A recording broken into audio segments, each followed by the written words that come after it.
I learned a long time ago that there's no sense getting all riled up every time a bunch of idiots give you a hard time. In the end, the universe tends to unfold as it should. Plus, I have a really large penis. That keeps me happy. Now, what you've got here is a scrotum and nothing else. Vagina. Did I ever tell you about Ahsoka Tano? She was your father's exotic teenage alien apprentice, a fine piece of jailbait from a more civilized age. She had the tightest body and the perkiest little breasts in the galaxy, barely legal in most systems. Anakin and I used to double team her at the end of every success during the Clone Wars, and once in a while we'd even have the entire 500 first run at... Like your father.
Sorry, I sounded like a Tom Slick crowd there. Now I just dated myself.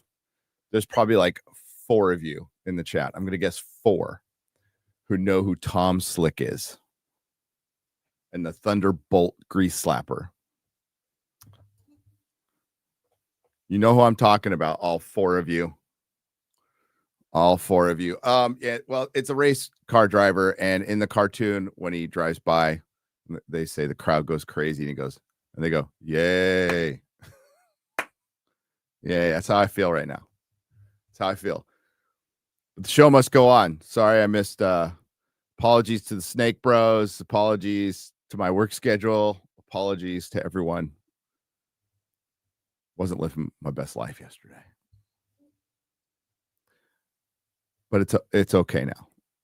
I've got a lot of work to do today. So let's get to it. Work. We got a lot to talk about. There are a couple things. I don't know if it's a lot. Craven bombs. We had a very special anniversary passed for all content creators yesterday. For all content creators.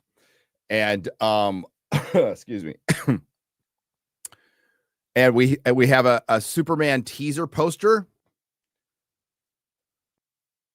I don't know why this hit my feed yesterday, because he just won it in May, but Jeremy Clarkson,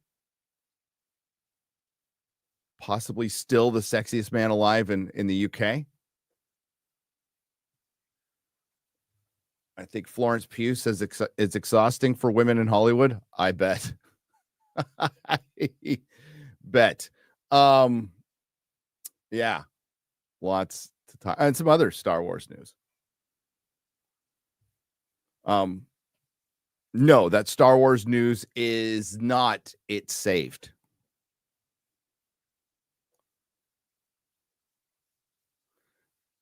It's not It's Saved. Fantastic episode of Landman.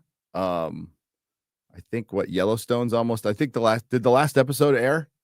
I caught the second to last one. They're longer. The one where Taylor Sheridan put himself in half the episode. Dude. Man, I have as with everyone, don't agree with everything he says.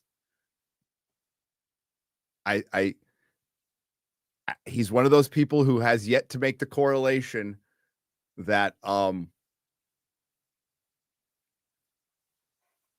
even if you don't like Trump, you have to understand that the movement behind what put him in office is a condemnation of the other side, just as the other side was a condemnation of this, but not making the connection between woke Hollywood or Hollywood. Woke Hollywood was definitely ruined. It used to be Hollywood by all the people that Hollywood supports.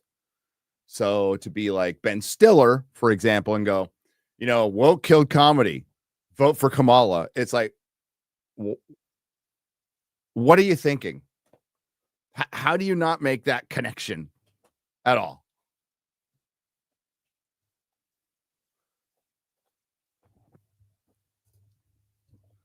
How do you not make that connection? It's very interesting.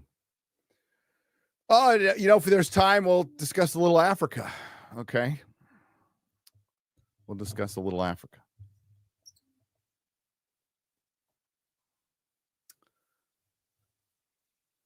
Your brother is a landman minus the cartels and absolutely loves the show. Yeah, like we've had a couple of Carol, we've had a couple of people who work the fields of good old West Texas chime in and go, this is fucking bullshit. It's like, yes, it is. It's a fantasy. It's a total fantasy. But I love it. I freaking love it. It's fantastic. Let's see who's here. Well, okay. Sorry. Before we get started, Toto's Africa. Yes, Gordon, because as I've stated many times before now, I'm an expert in Africa. I know most of the lyrics to Toto's Africa. I've read a lot of Black Panther comics, and I've seen every Grand Tour Top Gear Africa special. There's nobody more qualified than me.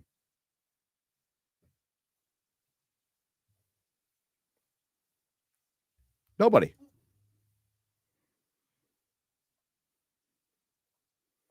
They should have me on more often to talk about Africa. Dude, I was I was on that when I was on Piers. So he brings on, there was a controversy over We Are the World. Okay. Not We Are the World. Sorry. That's the inferior. Do they know it's Christmas time at all? Guys, do you know it's Christmas time at all? Do you? I'm not sure. So Ed Sheeran was going to pull, I think he pulled his portion of the anniversary of Do They Know It's Christmas Time at All, the 40th anniversary. Londoner rapper who probably is from another country, but now lives in London, said, hey, we understand, we're feeding starving children, but it makes Africa look bad. I'm giving you the bare bones of his argument. And it's the perception of the continent. And there are countries that are doing better in Africa now. I wouldn't say South Africa is one of them, but, and the whole thing was, hey, you're making you're making Africa look bad. And, my contention was the starving children make Africa look bad, and starving children everywhere make any continent look bad. And I get it. Like, I wouldn't want the entire perception of America to be LA. I get it. But why don't you like, it's not like there isn't starving children in Africa. It's not like there isn't countries where girls are being kidnapped and can't go to school. It's like, sure, there's some middle ground we can go to there, because it was just Bob Geldof. I know they're trying to like look away. It was the white savior thing. That's all it was the white savior thing. And it's like, Bob Geldof probably votes fucking labor and is a socialist. But what he did with I forgot what it was called. The organization was called, but he fed a lot of starving kids. And quite frankly, that song was better than We Are the World. Mainly because Bruce Springsteen isn't in it. Live Aid. He did Live Aid. Yeah, Live Aid, which was fucking awesome. That Queen performance. Woo! It's good. Good. They got Led Zeppelin back together. They got Black Sabbath back together. So 2 simultaneous concerts, one in Philadelphia, one in London. Yeah, okay. So you got me with Bono. All right, you got me with Bono, but I think God, what's worse? Bruce Springsteen or Bono? Yes. You got me with Bono, but I think Bono's a little better than Bruce Springsteen. Okay. Okay, a lot better than Bruce Springsteen.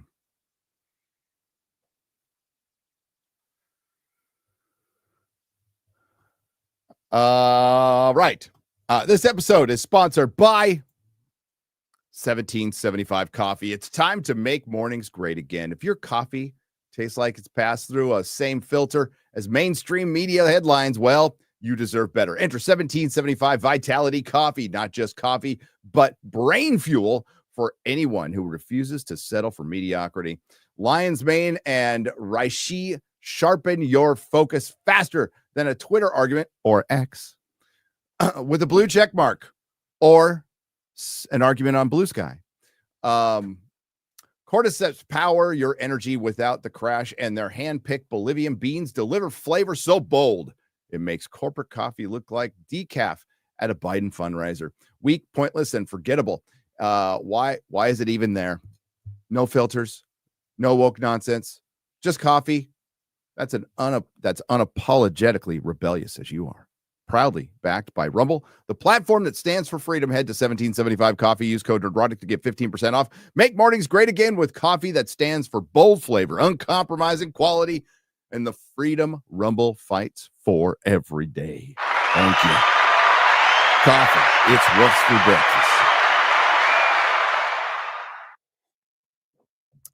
Yes.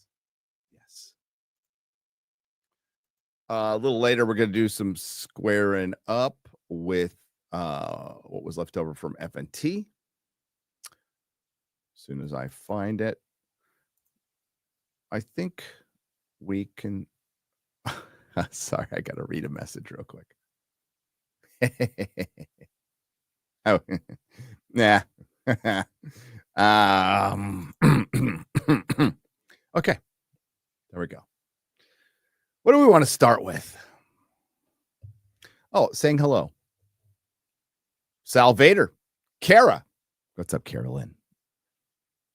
Sentai Ranger Donnie. Man from Upton.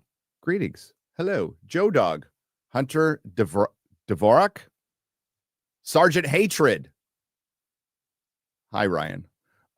Dave Grimes. Rinsler Lives. Dalek Russell. Interesting first name there. Slenish. Johnny 182E. 2 E's. Beatbox Bandit. Maka. The Psychotic Mongoose. And Yowzer79, welcome. So, yeah, I wasn't feeling good yesterday. So whatever work, I got a little work done, but not much. I know you guys don't care. I spent the rest of it. When I finally resigned, I'm like, dude, I can't. This sucks. I can't get anything then, and I just watched Babylon 5 for a long time. What a good show.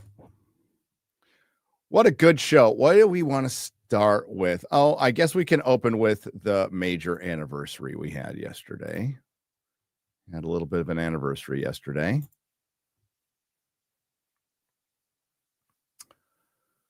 Kind of big in this sphere.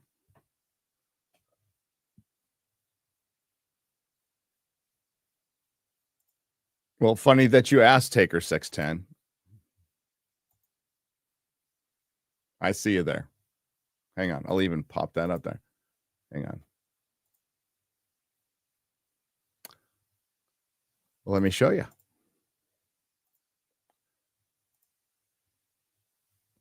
Let me show you. All right. So yesterday, big anniversary. Yesterday was December 15th, 2024, marking the 7-year anniversary of the release of The Last Jedi, ladies and gentlemen. The movie that launched 1,000 YouTube careers, ended some, ended hundreds of YouTube careers. The battle line that was drawn in fandom, The Last Jedi, ladies and gentlemen, is 7 years old.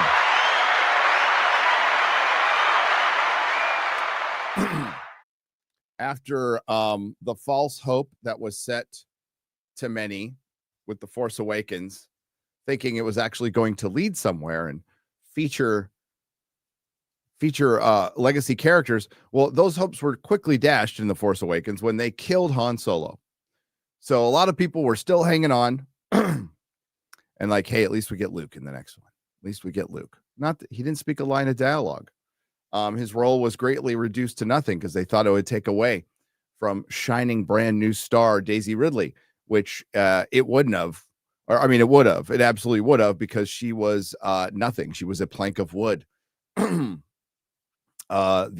soft reboot of A New Hope led into the intersectional fever dream nightmare known as The Last Jedi. Did the pop culture war start with The Last Jedi? No. The Last Jedi was the shot heard round the world.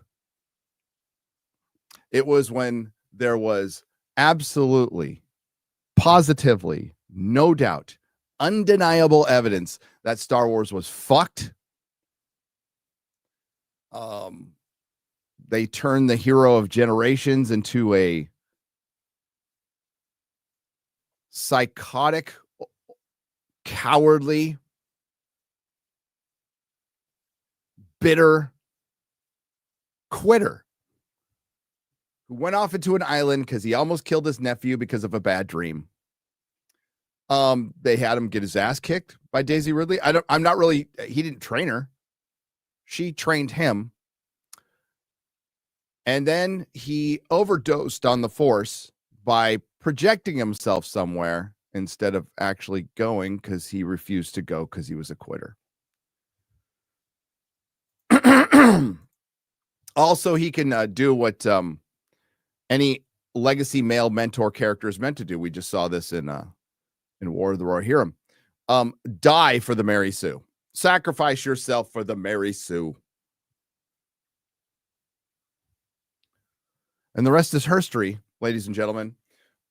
This movie came out. It was considered divisive at the time. There were many critics. There were many cinephiles. There were many large groups of the media literate were telling us that this is a masterpiece. This will be recognized as a masterpiece. It was a subversion of expectations. It was actually art in Star Wars. It was the most artistic Star Wars ever made. You see, because they took the rash and bold decision to take the hero of generations and make him a bitch. You weren't expecting that, were you? Ha ha.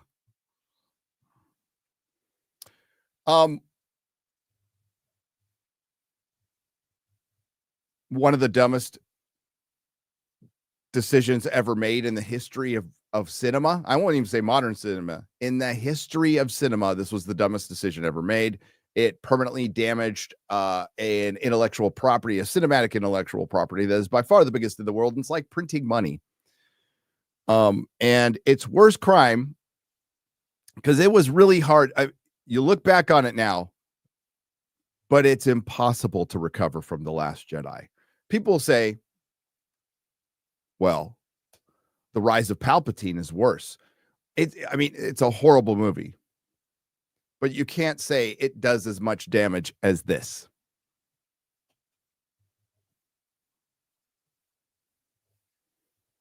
And my evidence is the last 7 years. Almost everything Disney Star Wars has produced in the last 7 years has been not only a result of this decision, has been foundationally affected by the decision made with The Last Jedi. They have never recovered. Au contraire, they have repeated the same mistakes again and again and again. And even when they do get a win, and they've had some wins, a couple, hopefully they have one more so Kathleen Kennedy will leave. But The Mandalorian, that was a win. You may recall The Mandalorian came out the same month that as The Rise of Palpatine. So as like things were crumbling, they got saved. Of course, they grabbed defeat out of the jaws of victory by firing Gina Carano after Mandalorian season 2. And arguably the only, like, I'm not going to say universally, but mostly liked by people who saw it was Andor, which is an inconsequential side Star Wars story featuring a mumbling lead that I find boring and uncompelling. Apparently the best parts of that series are everything but Diego Luna. Oh, yes. And then they took Indiana Jones, you're right, chat. So the Lucasfilm, the only film they have released since the fall of The Rise of Palpatine, was an Indiana Jones flop. One of the biggest flops in history. Not just the biggest flop for an Indiana Jones film or last year. One of the biggest flops in history, an Indiana Jones film. So everything can be, yes, there was a precursor. Killing Han Solo was fucking stupid, but that's it. That movie right there is what started it all. And you go, I can't believe it's been 7 years. And you're right. That's a long time. And you're like, I can't believe this culture war has been going on for this long. That shouldn't be a surprise, in my opinion. That should not be a surprise. Because it's been going on for much longer than we think. Everything people were talking about in comics, in games, in sci-fi literature. Remember that sad puppy incident? Remember the sad puppies? Remember that? So there was customer movements in games, in comics, in sci-fi and fantasy books, publishing. It's happened everywhere. It's happened, with film. It's happened everywhere. That's been going on for a long time. You want to know why? Because it's been set up for a long time. As people are starting to recognize now, with ESG and DEI, which get mentioned a lot. There's Bridge, what Kirsha talks about. But there was initiatives before this. It goes back to Obama. We could even go back to political correctness of Bill Clinton. Bill Clinton, who created his own enemy, by the way, by deregulating how many radio stations a corporation could own in a city, in a media market. It was regulated up until Bill Clinton. He deregulated it, and then Rush Limbaugh, the rise of Rush Limbaugh happened around the same time. It's not all of Clinton's fault, but he helped boost it quite a bit, which is interesting.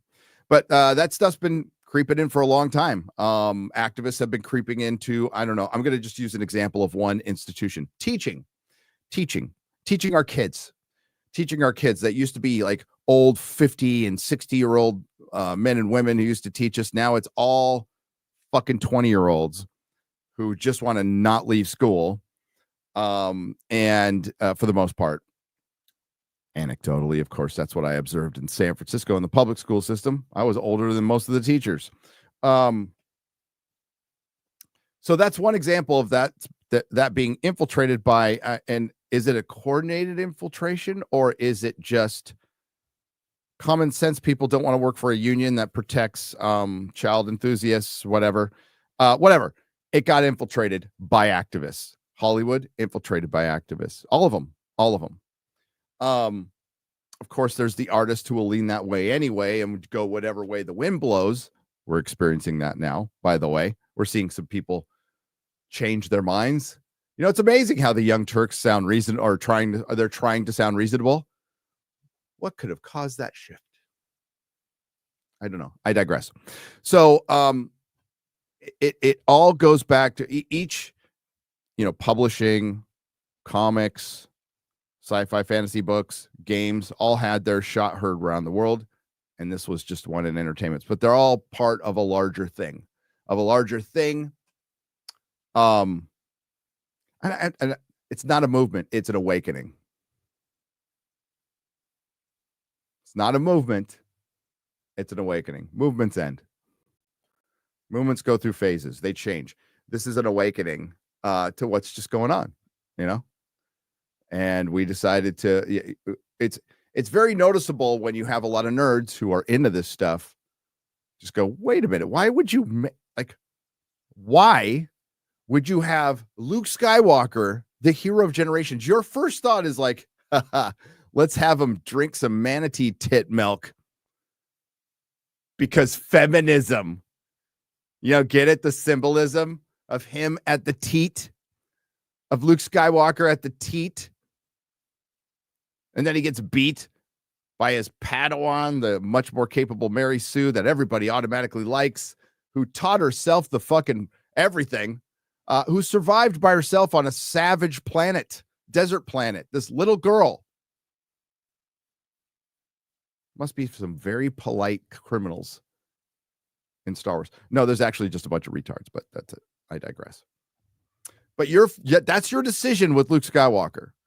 So that's the decision you believed was going to inspire the most people, get the most butts in the movie theaters, and make the most money. Don't tell me it was an artistic decision. Don't tell me that.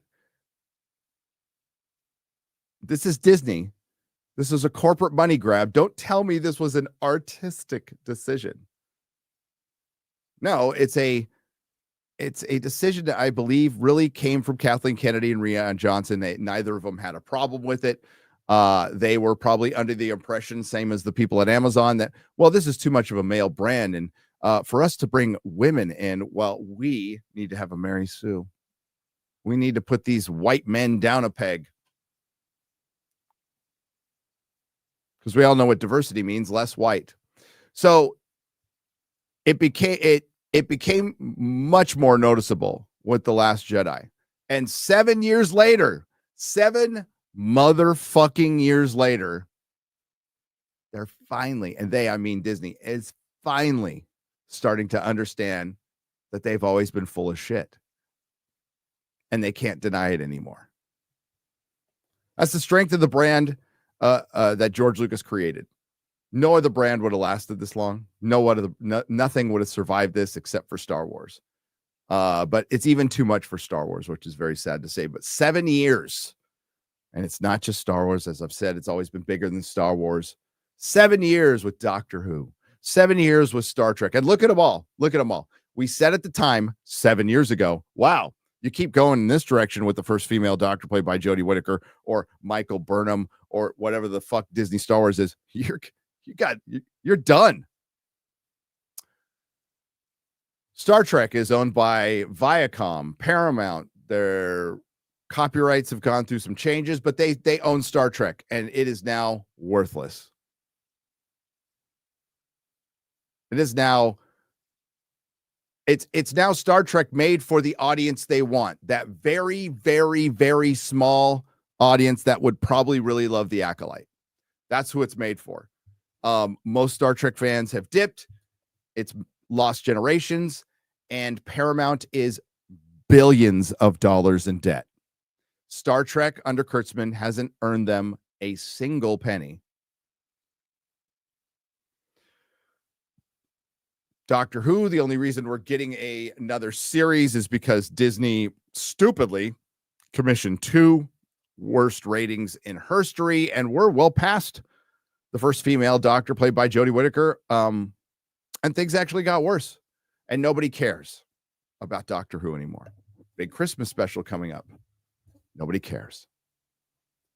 And Star Wars, it was The Acolyte that was like the nail in the coffin when they, and by that, I mean, Disney could no longer deny what they have been purposefully denying for years. That they had it wrong all along, and the fans were right. And it became undeniable with The Acolyte. Absolutely undeniable. So here we are 7 years later. It felt like it's felt longer. To some, it might feel like just yesterday. But things like this, cultural shifts, great awakenings, don't happen overnight. They're not always going to be pretty. They're not always going to be perfect. But the cultural significance to The Last Jedi backlash cannot be undersold. Because it was so much bigger in that movie. So much bigger in that movie. So and quite frankly, more important. Quite frankly, more important. 7 years. People have come. People have gone. It's been a crazy 7 years. But Disney hasn't learned a fucking thing until The Acolyte. And even with that, where there's some evidence at Marvel where they're like, we fucked up, we're going to turn it around. Still don't know if they can. Might be too late. We'll see. The only thing it seems like Star Wars has decided is, okay, we'll make a movie on the one popular thing we've done, and maybe that'll work. Mandalorian. And you know what we're going to title this next Star Wars movie? The first Star Wars movie since the Disney trilogy? Out of all the access of things we have names to. Remember when a Star Wars story was called Splinter of the Mind's Eye? That is still the fucking coolest title for any Star Wars ever. Splinter of the Mind's Eye. That's fucking cool. No, this one is Mandalorian and Grogu. We're just gonna, all our Star Wars movies are gonna be somebody's name. Bill.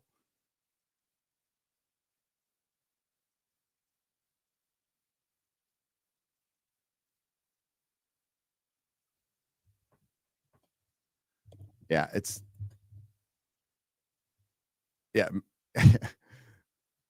Luke is a thirsty dude. Yeah, he's just going, yep. He loves that titty milk. But you don't just accidentally decide to make the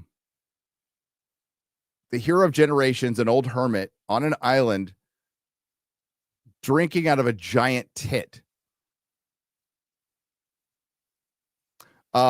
If you want the best example of intersectional feminism symbolism, that's it.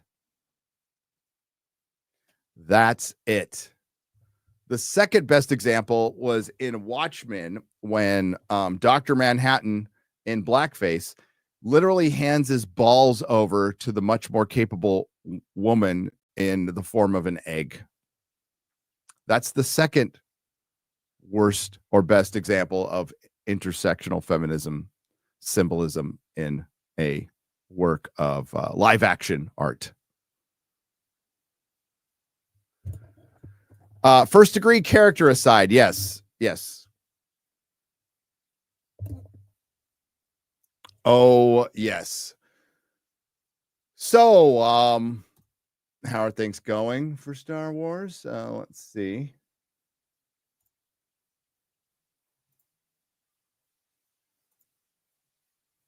Is there an article to this, or was it just a tweet?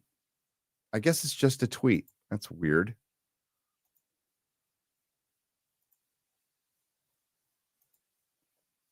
It's from the very reliable Citadel of Journalism, Screen Rant. Screen Rant that famously wrote the single worst article ever written. Top 10 reasons that show that the Lord of the Rings trilogy didn't age well. Yes. Let's not forget that one. Let's not forget that. So they are quoting and they are citing Parrot Analytics. Parrot Analytics as their source of information. So before I get into this, let me explain to you what Parrot Analytics does, what it is.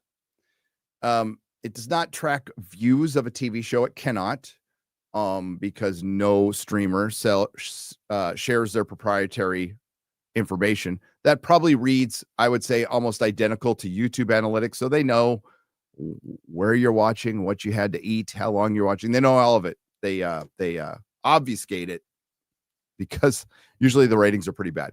But Parrot Analytics, what it does is it determines the popularity of a thing, of a TV show, of a film, based on internet conversation, based on hashtags. So, and they do not determine between positive and negative interaction. They just count all the interaction. So Parrot Analytics hit my radar when they called Star Trek Discovery. It had the most impressions of any TV show when it came out. And it's because, well, there was a huge fight over it.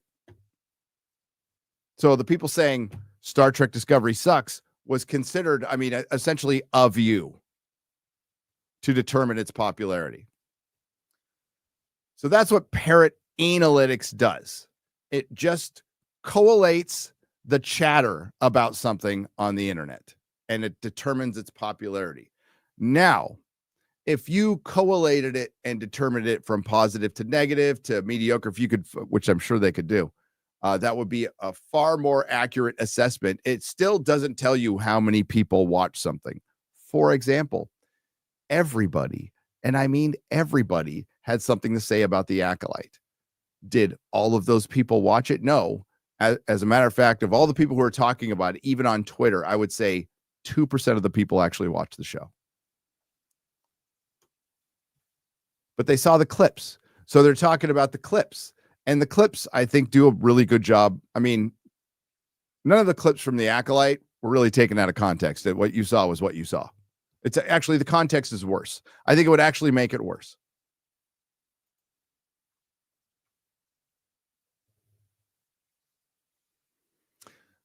I'm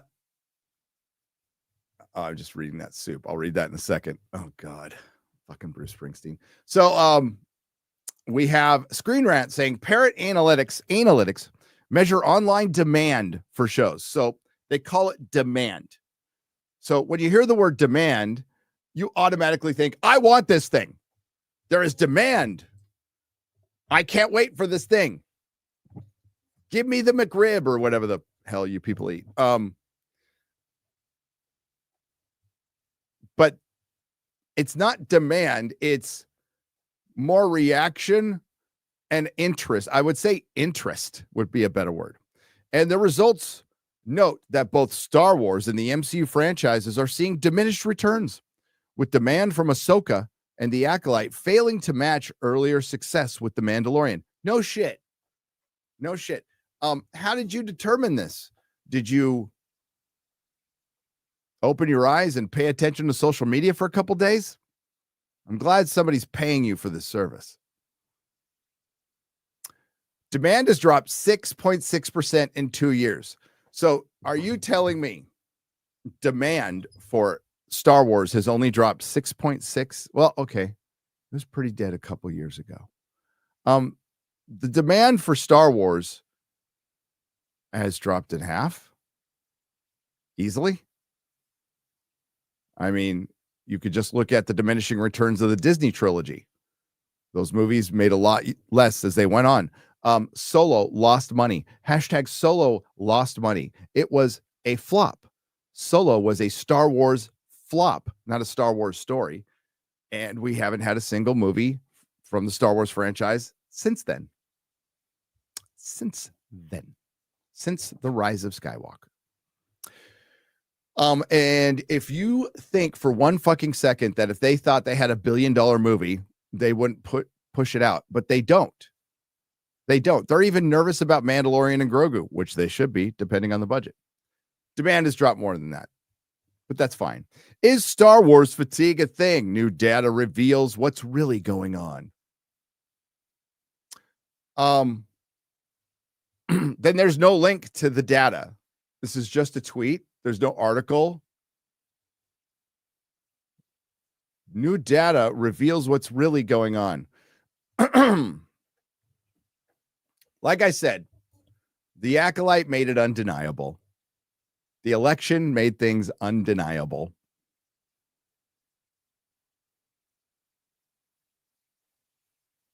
The Marvels made things undeniable.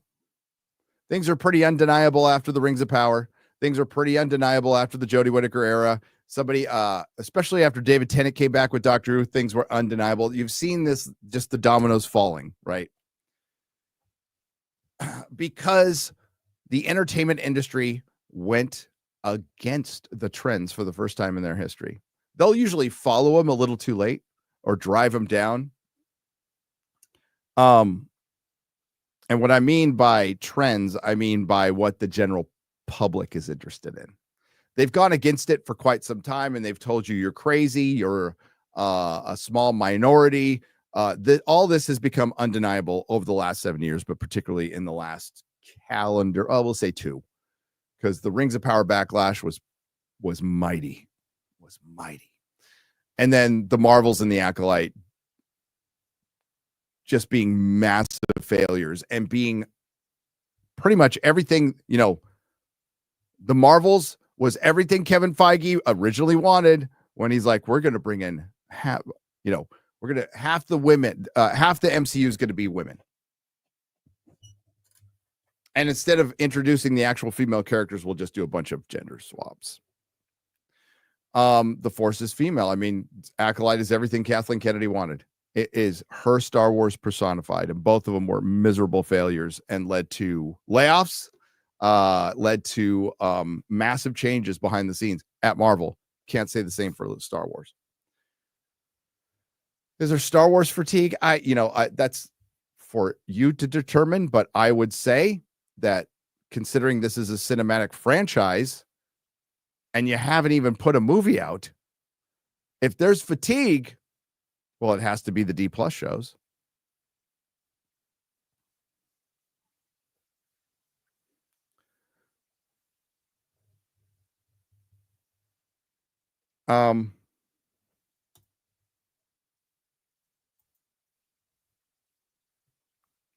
It's 7 years. I don't care what you want to call it. You can call it fatigue. You can call it failure. You can call it incompetence. You can call it hubris. And I'm just talking about Kathleen Kennedy. 7 years of basically failing almost every time you create something, doing permanent damage to a brand that you paid billions for because you're afraid to fire a woman, Bob Iger. You're just afraid to fire her. This bitch should have been gone a long time ago. Long time ago.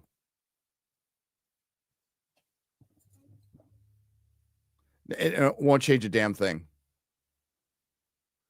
I mean, at this point, I mean, you got Lucasfilm. What do you have left? Yeah, it'll be really interesting to see. I think if they could, what I'm trying to be nice here, if Star Wars is going to turn things around, they just have to, like, right now, I think asking them to be good is asking too much. Just don't suck for a extended period of time. We'll see. We'll see. Don't suck for an extended period of time. And maybe people will stick around, or maybe they'll just get bored and do something else. Not really sure. Does anything, like, honest question. So I know the answer for me. I am not a black pilling type of person, right?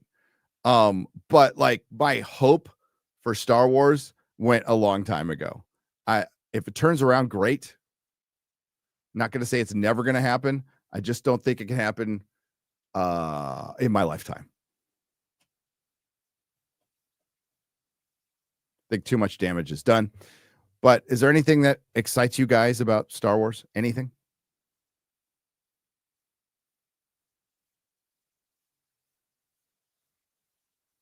Anything? I'm sure some of you, and like, fans are a hopeful lot, and I don't want to shit on that ever.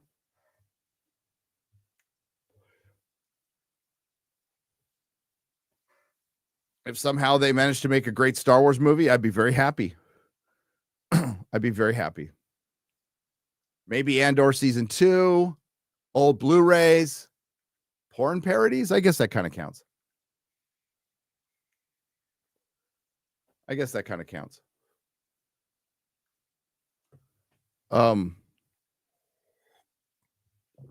Speaking of hope,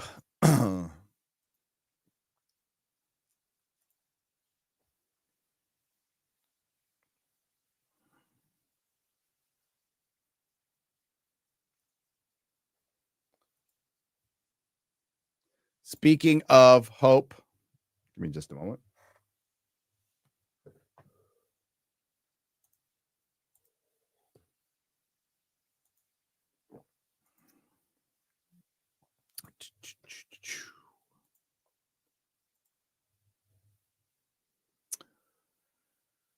It was announced this weekend that we will have a Superman trailer. It is going to be screened for the press today, and we will see it Thursday morning. Currently, it's 11:53 a.m. Central Time on December 16th here in Texas. It's a beautiful sunny day, about 70 degrees. It's great. So they released the poster today. And I'm sure they'll make a lenticular version of this, but I would love to have like a light box version of this, because I dig it. It doesn't really, what it does is it hides the collar a little bit. You don't get a perfect shot of the Alex Ross S on there. The Alex Ross S is fine for starters, I guess. I don't like the collar, but I'll live with it. It's a pretty basic poster. I like that it's in motion. One, the campaign is look up, trying to be positive. It has him flying up. There's even some music with it.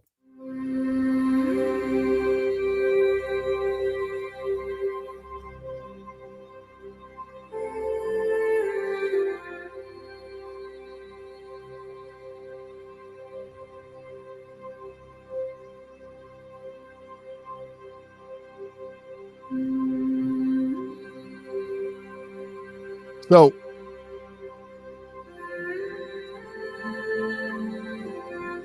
there's a little bit of a blend of Man of Steel in here and John Williams, but it builds more into John Williams.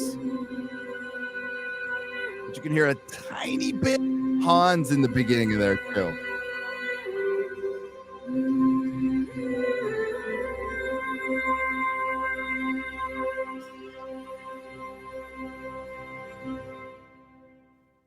Not bad. Not bad. I said very cool. It's fitting. The fate of DC Studios and the superhero film will be determined by Superman. Determined by Superman. No pressure. No pressure at all. I guess I can full screen that. It says look up. It's a poster. Okay, it's a good poster. It's hard to fuck up a poster, although many have. I largely believe that the art of the movie poster is dead. Movie posters used to be things of art. They were beautiful, and now they're just like, for a teaser poster, this is great. But if we get a Superman with like 5 people surrounding him and a big head, and that is dictated by agents and actors, you're like, when you sign on to the deal, it's like, okay, your character's more prominent, you're going to be the head number 12 or something like that. Chris has talked about it before. They need to go back to like the Mondo posters that they did for pretty much everything, but for Marvel should have all been the fucking posters for the movies. The Mondo posters, those were fucking amazing. That's what they need to get back to. This is fine for a teaser. I think it's really good. Really good. I'm a big Superman fan. I want this to be great. It's going to be interesting to see because there's the Snyder. So DC, I've made this analogy before. I will make it again.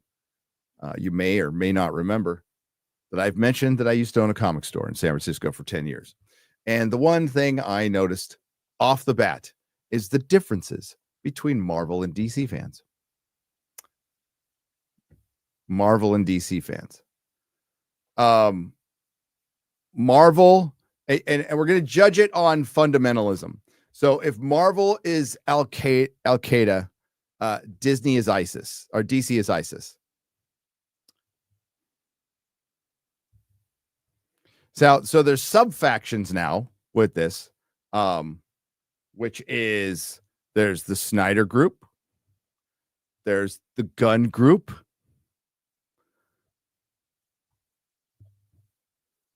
there's the DC Comics fans, the purists.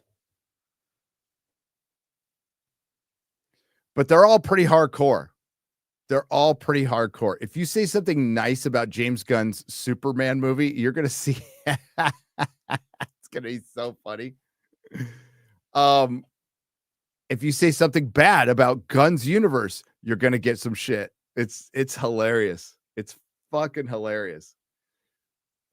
You can send people over the edge if you say, hey, this thing isn't off to a great start.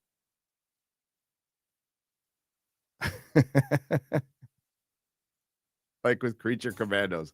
That was some funny shit. How passionate people got when I said it wasn't off to a great start. Frank Frazetta. I see Frank Frazetta's name being mentioned in there. We miss Frank Frazetta. So what do we expect from this movie? Not much. It just needs to launch an entire studio with an entire plan of films, billions earmarked already for this. It needs to save the superhero film because, folks, the superhero film needs saving.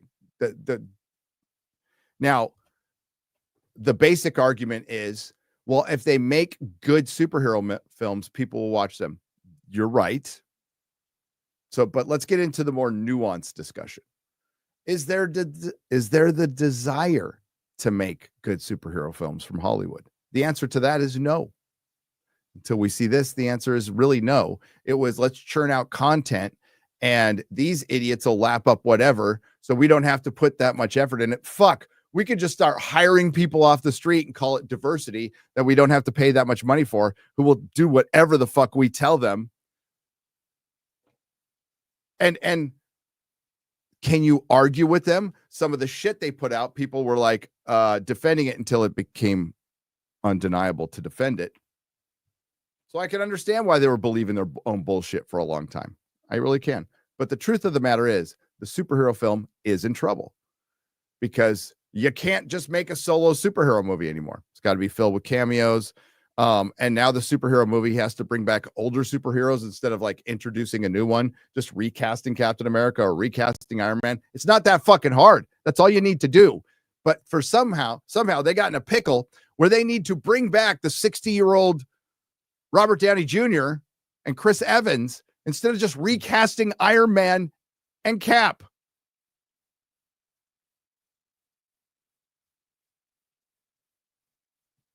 So now we are on, in the last 20 years, the third reboot of Superman.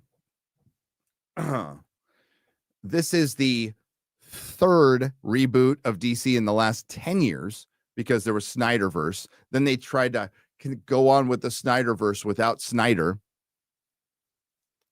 So that was a new thing. So it was like taking your Snyderverse and then slapping a brighter coat of paint on it, but that was still a reboot. And then, I mean, technically it's 3.5. They were going to reboot with The Rock and Henry Cavill, but they never were, because while The Rock was dealing with Henry Cavill, DC was dealing with James Gunn to bring him on over. And now we're getting another reboot. You only get so many chances with this shit with the general public. So hopefully this feels new and fresh. It's much hyped. I want it to be really good. We'll find out.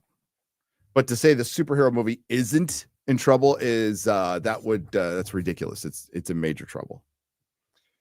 Do you want to call it fatigue? Do you want to call it just a bunch of shitty movies? Yes, both are true. One creates the other. It's the chicken and the egg. Will there'll be another good superhero movie? Of course there will be. Will it be the driver of the box office? Well, it will be in the near future because Hollywood feels like they don't really have anything else.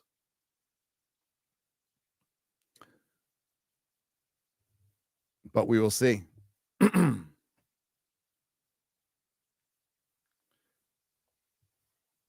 Yeah, we'll find out if James, I could be completely wrong about this, but James Gunn's past work, which I'm pretty familiar with, and I know where he comes from, Trauma, is he's an edgelord, dude. That's the way he sees himself. For lack of a better term, he's an edgelord.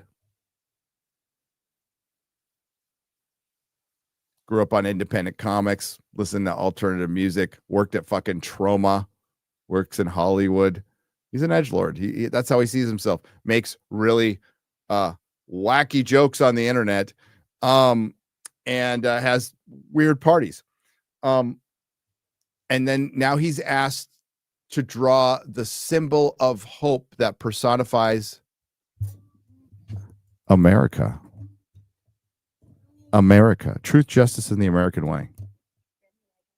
Thanks, babe. More coffee on the way.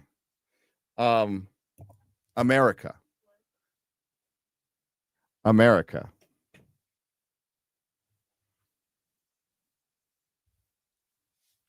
Does James Gunn love America?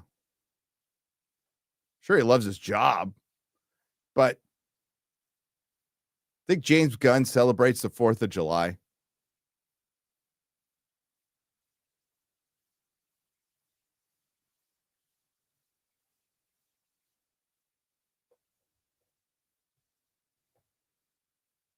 Now, Dick Donner loved America.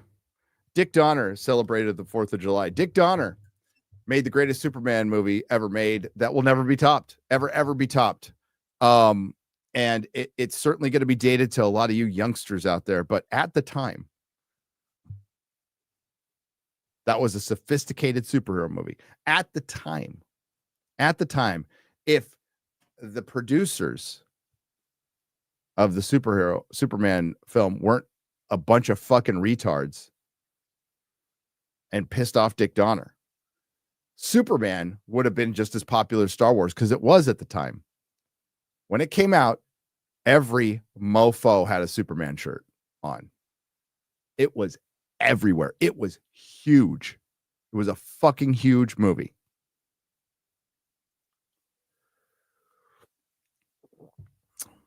So good luck. Rest in peace, Richard Donner, Dick Donner. The Donner cut of Superman 2 is so fucking good, even with the choppy extra footage that they had. It's so fucking good. It is so fucking good. Yep. Famously got into a fight with the producers. They got Richard Lester, who directed the Beatles movies, to do Superman 2 and make it goofy instead of earnest, which is kind of what they did with Snyder. They took this, Snyder was grim, but it was earnest. You might not like it, but it was earnest, and turned it into like goofy.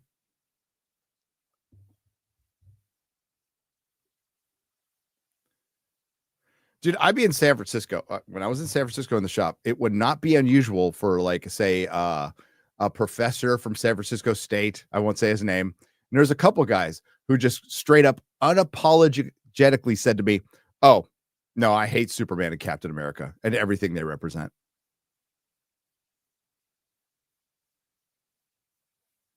Well, that's the kind of the scene James Gunn comes from, just to give you some insight in it. Not all of us old Gen X punk rockers were a bunch of fucking filthy commies, but some of us were.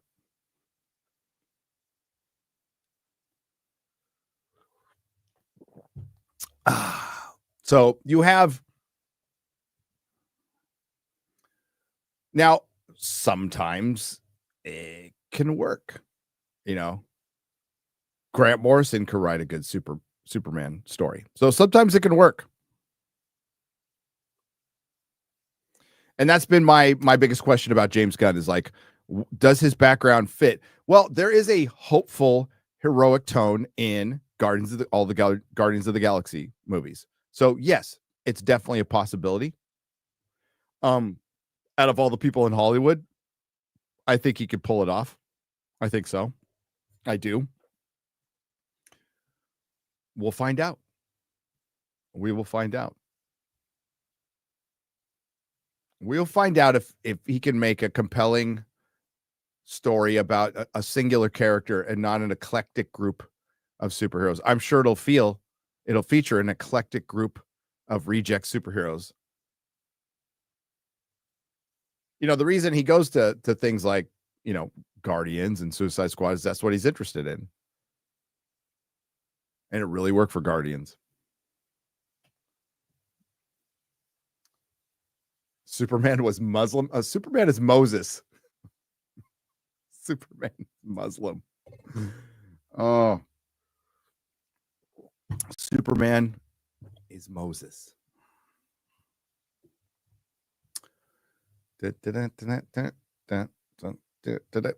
Oh, so Thursday. Trailer reaction. We'll probably do a trailer reaction.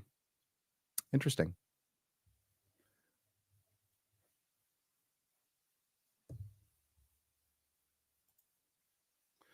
Noons is gifted 50 Nerdrotic Life memberships. Noons. I have to do the math on that. That's $250 freaking dollars. Thanks, lady. That feels weird. I'm going to just keep calling you dude. Is that cool, Noons? I mean, I dude my wife. I dude my mom.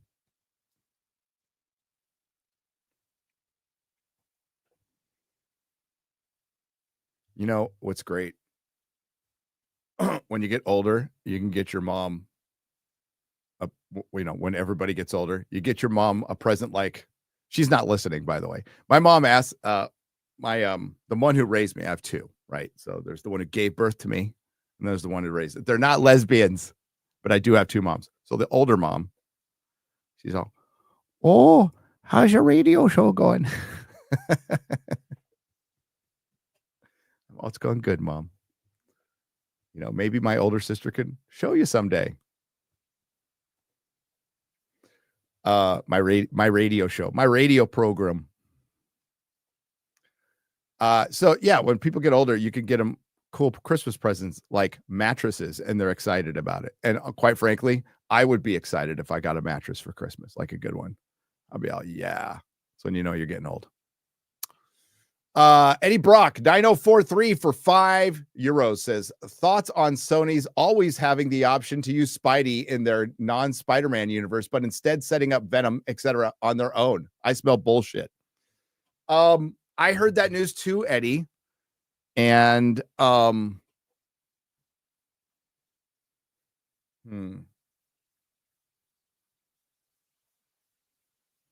I smell bullshit on that too. Would I put it beyond Sony to be that fucking dumb? No, of course. So what happened was, Eddie, as you know, Venom, a very popular character from the comics, not just kind of popular, very popular. And I mean popular in the sense as a brand, even more than he is as a comic book character. So when you talk about T-shirts and stickers and visibility, everybody knows who Venom is. Everybody. So it's not a case of, it's not a case of Craven or Madam Web. We're talking about fucking Venom. So Venom does good because you have Tom Hardy starring in it. And it's a very popular character. And there was still some like, maybe this is going to connect or go somewhere to Spider-Man at some point. They were, remember, they didn't determine that. They said Spider-Man's not going to be in it, but you never know, so there's that. So there's the thought of it could be connected. And you make a movie that essentially was a throwback. It was like a 2004 superhero movie. So it's fine. Does gangbusters. It created all this. It did. So they decided to make the Spider-Verse with no focus over, by the way, they changed management over this time, by the way, and they were just focusing on one movie at a time. But it's more proof that the people who run Sony and run these giant studios, they don't watch their own shit. They don't know shit about fandom. They're wading into waters that they thought were just going to be money printing machines, and they would have if you hired the right people and listened to the right people. But I'm telling you right now, anybody from Sony could have invited anybody in this chat. I don't want to focus on me. I'm not the sole determiner of anything. But if Tom Rothman, I'd buy him a sandwich. I'd sit down. How many people offer to buy him lunch? Tom Rothman, I'll buy you lunch next time. Next time you want to do something stupid like this, I'll buy you lunch. Now, no 5-star dining or any of your hoity-toity, that Magic Club or whatever that's membership only or anything. We're talking, maybe In-N-Out, maybe some Pinks. I don't know. But I'll buy you lunch and say, hey, you want to save hundreds of millions of dollars, Tom? And Tom goes, sure. Watch all your shows, Gary. That's what Tom said. Don't make Spider-Man movies without Spider-Man. I just saved you $1 billion. I could have saved him $1 billion. Anybody in this chat could have saved him $1 billion. Because that, if you want to add up in total what they've spent on all these, it eclipses that. But we could have saved him $1 billion over a double animal style with no tomato. But no. So the Sony verse is canceled. It was a fucking horrible idea. I saw Tim Pool liked Craven. You never know if Tim could be trolling. I don't care. Tim did like Picard season 1 and 2. So there's that. Craven's not a good movie. Is it the worst movie I've seen this year? No. Not even close. But it's not a good movie. It's made in the sensibility of a 2004 superhero movie, maybe a 1999 superhero movie, but the acting is horrible. The dialogue is horrible. The scene transitions make no fucking sense. Some of the worst editing I've ever seen. And yeah, there's just no coherent through line at all in the story. Like none.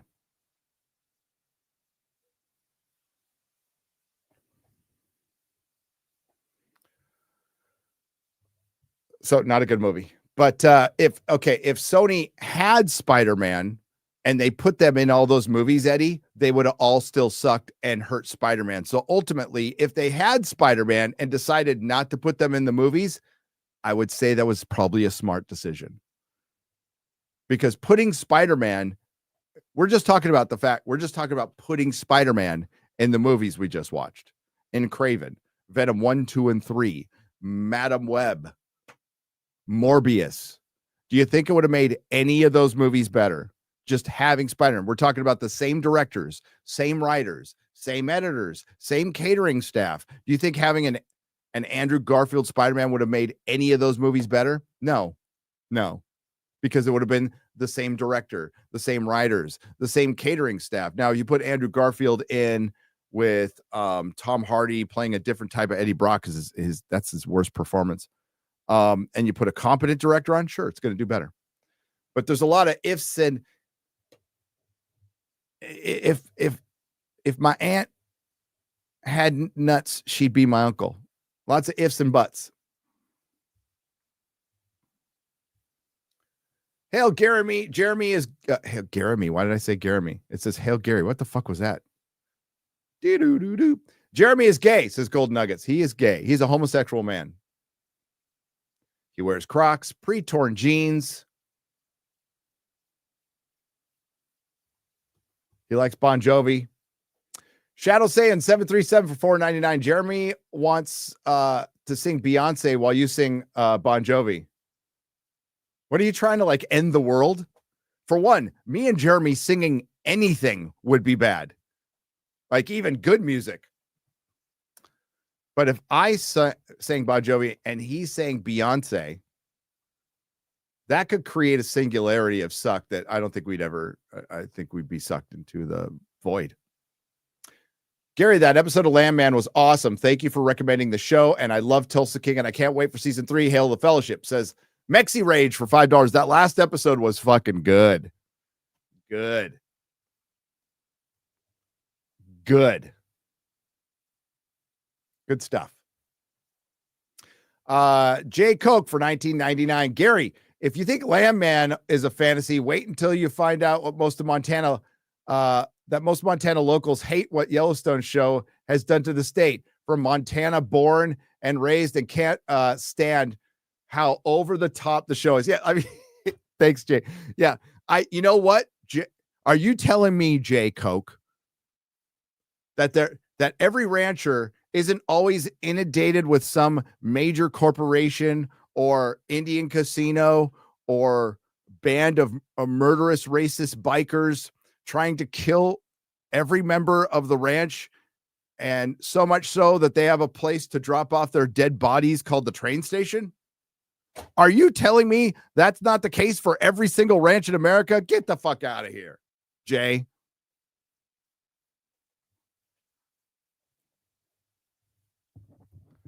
Now, it's fun because it's over the top. It's supposed to be over the top. I mean, like, listen, it's fucking Dallas. It's the show Dallas all over again. That's all it is. It's a fucking soap opera. Yellowstone's a fucking soap opera with guns and violence. Which I'm fine with. You know, it's Dallas meets The Godfather.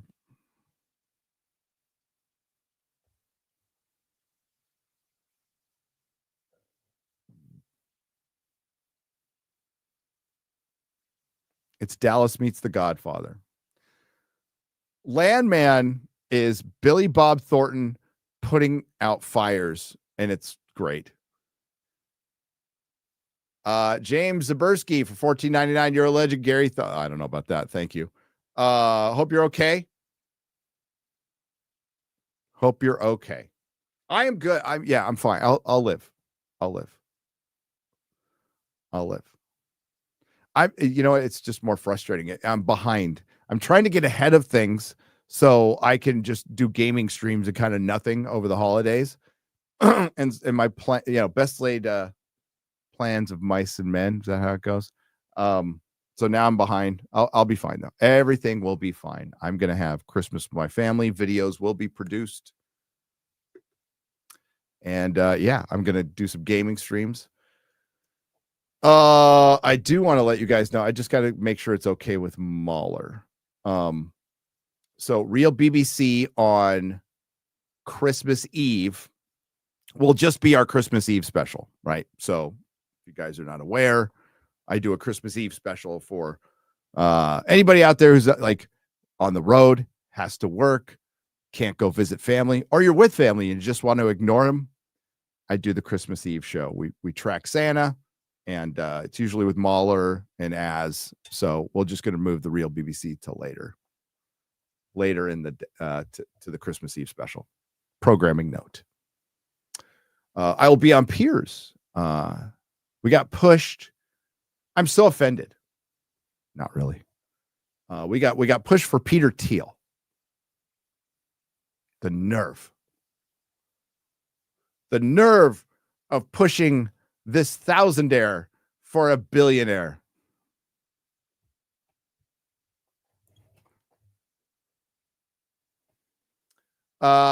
Oh, wait, I forgot the ones above that. Here we go.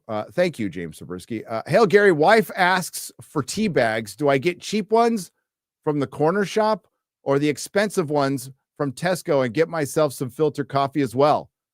Hard choices. Hail to the chat. Are you sure those were the tea bags she was asking for, buddy? I'd say, you want some tea bags, babe? Be specific. Me, I as far as tea is concerned, I am an expert. So what you do is you get the Lipton whatever tea, and you put it in some water, put it in the microwave for about a minute and 20 seconds to start off with, and you have yourself a cup of tea. Boom, boom, boom. And hopefully, lost for words, you're sick. You're like me yesterday. You were sick. Because no man is drinking a cup of tea. Drink fucking coffee, okay? And not filled with sugar and milk or soy milk or almond milk. Maybe, like my cup of coffee, you put a shot of espresso in a cup of black coffee.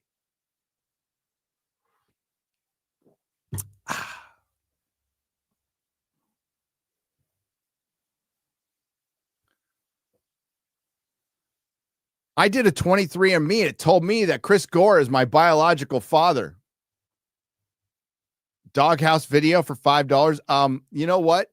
I think you should reenact the Joker, the good one, and confront him in a men's bathroom.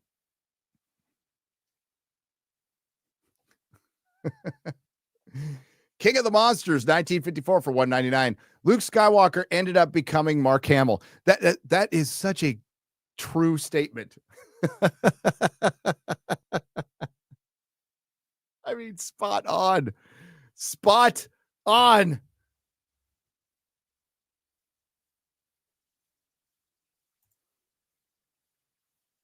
Squeegee D for 50. Did you know that the state of New Jersey wanted to make Springsteen's Born to Run the state's unofficial anthem? Well, I mean, like, honestly, it would make sense, because if you're born in Jersey, you'd want to be born to run out of there as fast as possible. Until they realized that the song was actually about getting the fuck out of Jersey. Hell, anyway, Springsteen sucks. I'm hard on New Jersey. I've only been there once, and it was where I went was a complete fucking shithole. I'm sure there's some lovely parts of the state.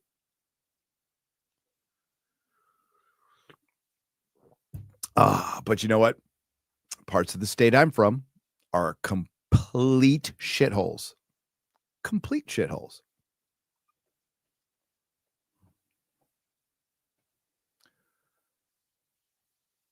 Oh, DSRM for $4.99. Oh, I don't know how tired of stalking you from my husband's account and made it official. Thank you.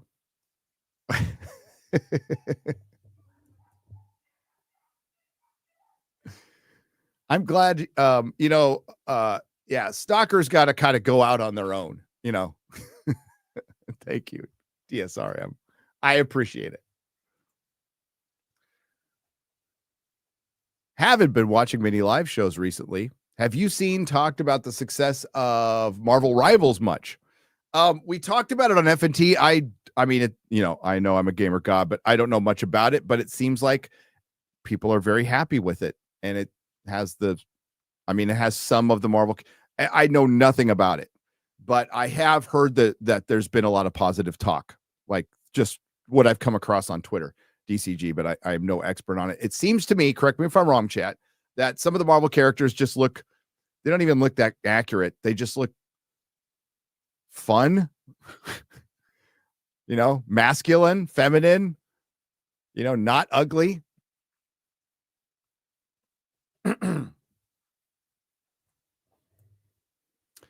But good for Marvel, right? Who made it? I don't know who made it, but good for them. Good for them. So I guess Dune Prophecy being a prequel makes it a period piece, says Krog for 50 Swedish krona. You earned that. You earned that. You earned that. I stopped watching it, and based on everybody, like Chris Gore, a Dune fan, unapologetic Dune fan, said it was boring as fuck. Forbes said it was boring as fuck. Even I haven't checked in on Nerd Cookies lately, but she didn't have the highest opinion. She's even Quinn's Ideas.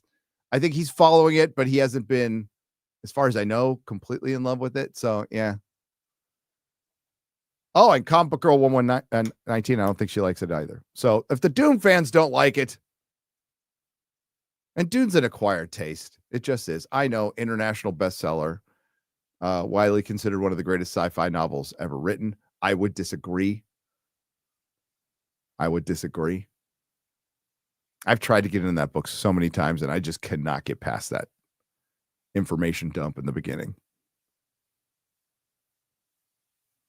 I'm a simple man. Start my books off with a birthday party or a murder. Get me into it.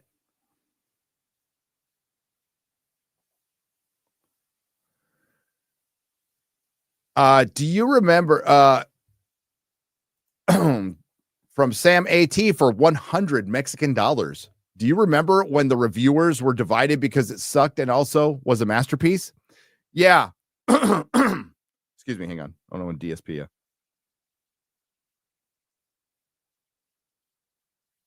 Oh, sorry. Okay. Yeah, I recall. Let's go to the Rotten Tomatoes. Rotten Tomatoes is full of shit, by the way. Just in case anybody forgot.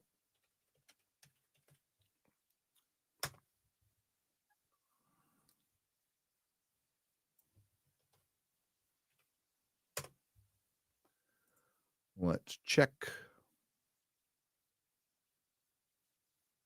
Yeah, it's gone down a little bit. Just a reminder.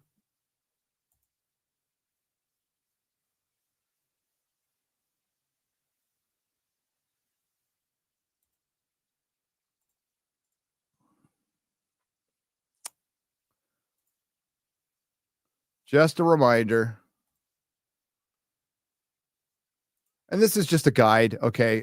Again, RT full of shit. 91%. 91%. That easily has to make this one of the highest rated Star Wars movies. So if we go there, that's all critics. All critics. You go to top critics, it's 95%. 41% audience.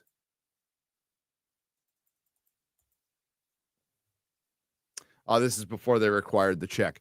So 41% over 100,000 ratings. 41%. Bit high. It's a bit high.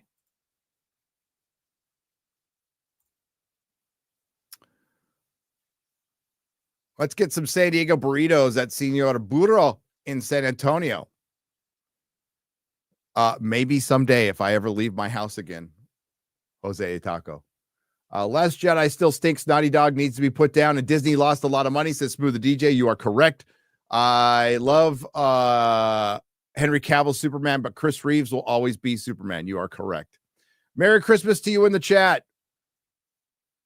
Merry Christmas to you writing in the Raven desk.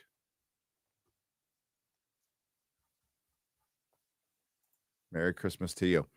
All right, we're gonna get some of our of FNT. Let's do that right now, and then we'll mop up the rest. All right, Japanese Demon Lord. This is from FNT, by the way. So there'll be lots of Craven talk and War of the Rohirrim. Japanese Demon Lord Abir Lucifer for $5 says, note, Studio Ghibli had nothing to do with this abomination, if not only Lord of the Rings, but it is also, it's not anime. This isn't anime at all. As a matter of fact, half the companies they hired were Western. It was directed by a Japanese studio, but it was made, it's a purely Western. If New Line needs a Lord of the Rings movie, do the Morgoth story. Yep. Says Chugster.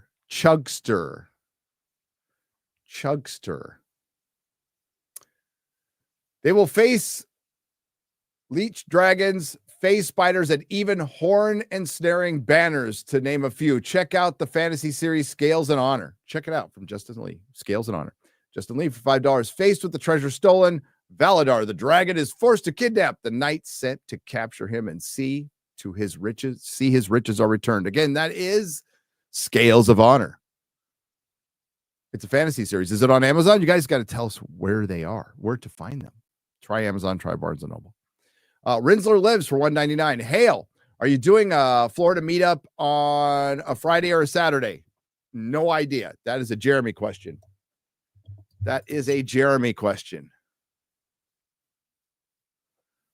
I'm just showing up.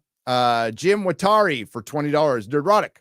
Did you see Clownfish's video about Harry Potter casting? And Geeky says that they will probably cast Snape as a lesbian, and scissoring Snape or scissoring Snatch. That's pretty good. I think that casting is going to be accurate, folks. I think that rumor is accurate. TJ Jordan for $5. How Harris' story should have been done was to be supporting role, with an arc realizing the harsh reality of war and the importance of family. Yep.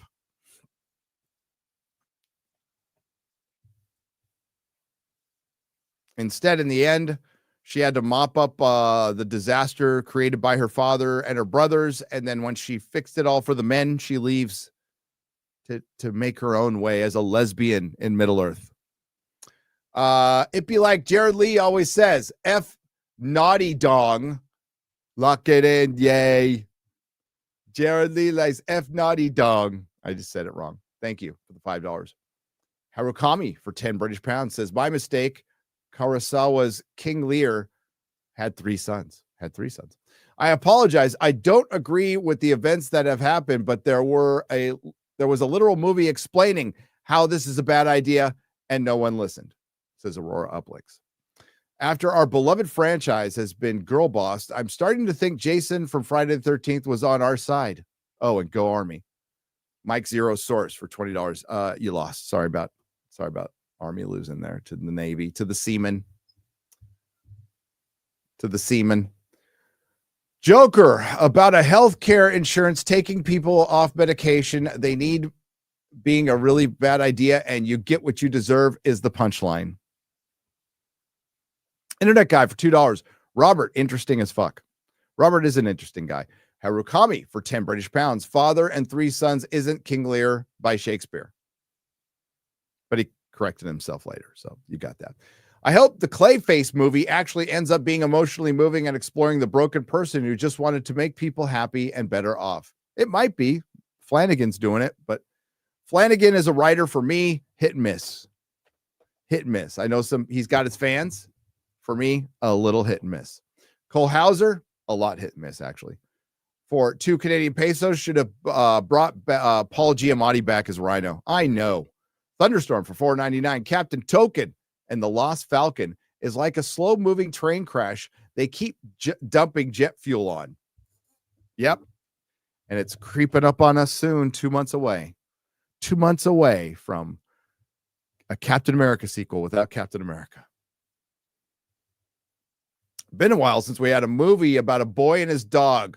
Would be cool if we got a movie about robots and humans doing stuff together, or Terminators, says Aurora Uplinks. Yeah. Craven backwards is Nevar, silent K, STD. Aurora Uplinks, fucking Star Trek. Craven drops and the Sony Spider-Verse is done. Proof that Craven can kill anything. Hail BBC. Shindo versus. What a waste of a great villain, too. Cole Hauser. Ara for 10 or 5 Canadian pesos. Hail FNT. Hail Robert. Free Enterprise is still the best nerd movie out there. Ryan, glad that you enjoyed Galactic Continent. 199. Yo, Joe. Praise Ara. Free Enterprise, good movie. Go check it out. It's very nerd. It's very Robert. It's very Robert.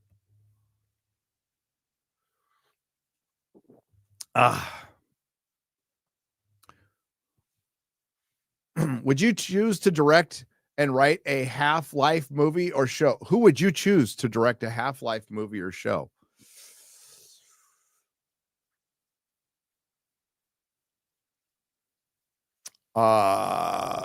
Nolan.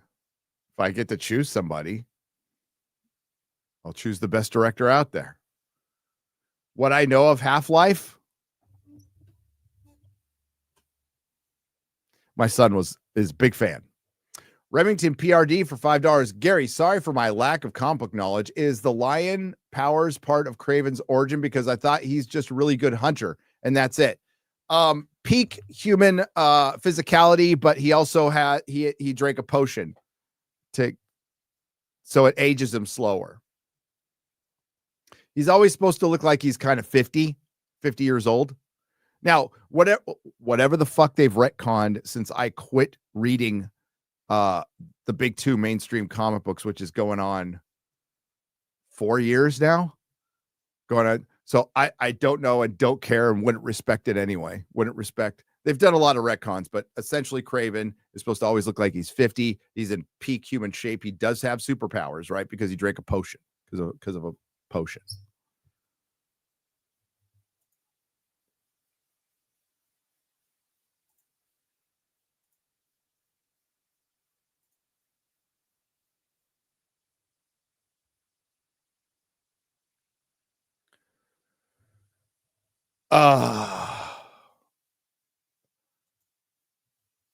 What?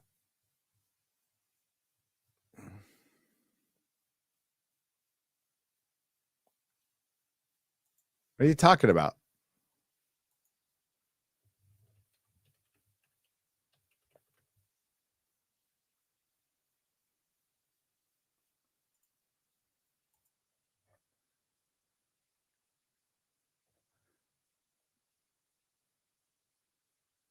What?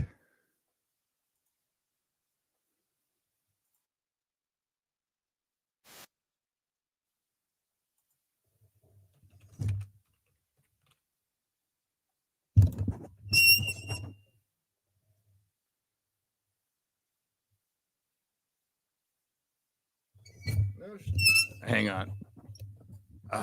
We have a...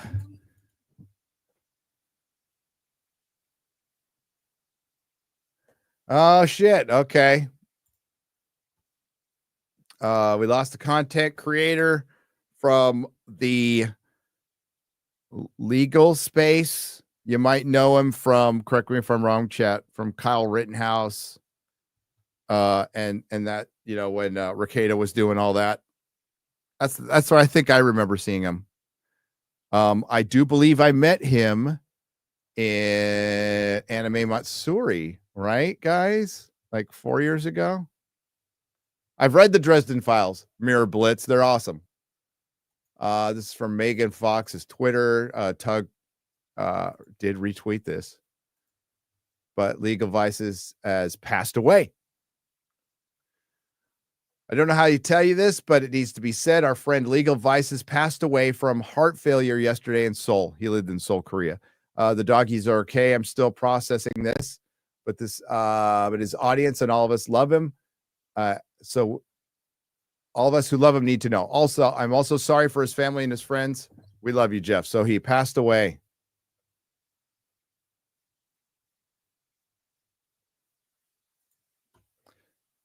Wow.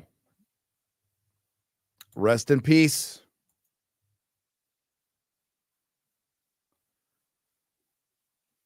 Never know when it's going to be your time, man.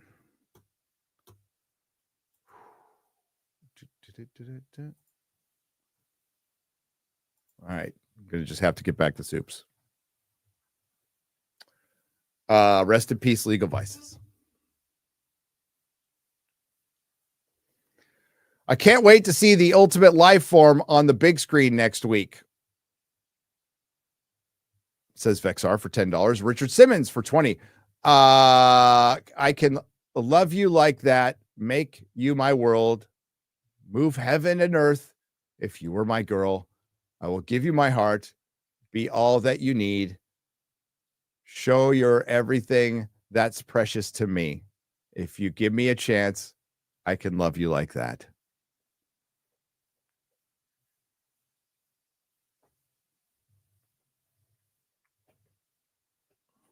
Thank you, Richard Simmons. Hale, have you seen the news about LG discounting their entire line of Blu-ray players? Blu-ray is dying. I think that, or discontinuing, not discounting. Yes, I did. VHS memories. If you have the extra money, I highly, highly recommend that you buy a couple of 4K players. Just extras for parts, for playing. I'm sure they'll always be made, but like the good ones aren't going to be made for much longer. So, I mean, you still have, at least for now, that's going away, but the PS5 I have can play it. But yeah, they're going to try to get rid of them. I think they'll always be around in some form. And I think it'll be like vinyl. It'll be just produced by third-party companies and you'll just get specialty stuff, which I'm fine with. Like, you make a limited amount of copies. You make like 15,000 copies of something, but you make it a fucking awesome box set or something like that. And I'm down with that completely.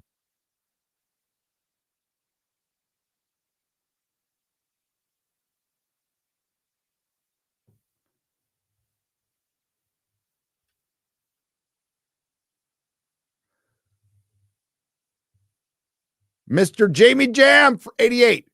Have you heard the early reviews of Sonic 3? I have not. I'm sure people are going to love it. PS5 can play 4K, yes.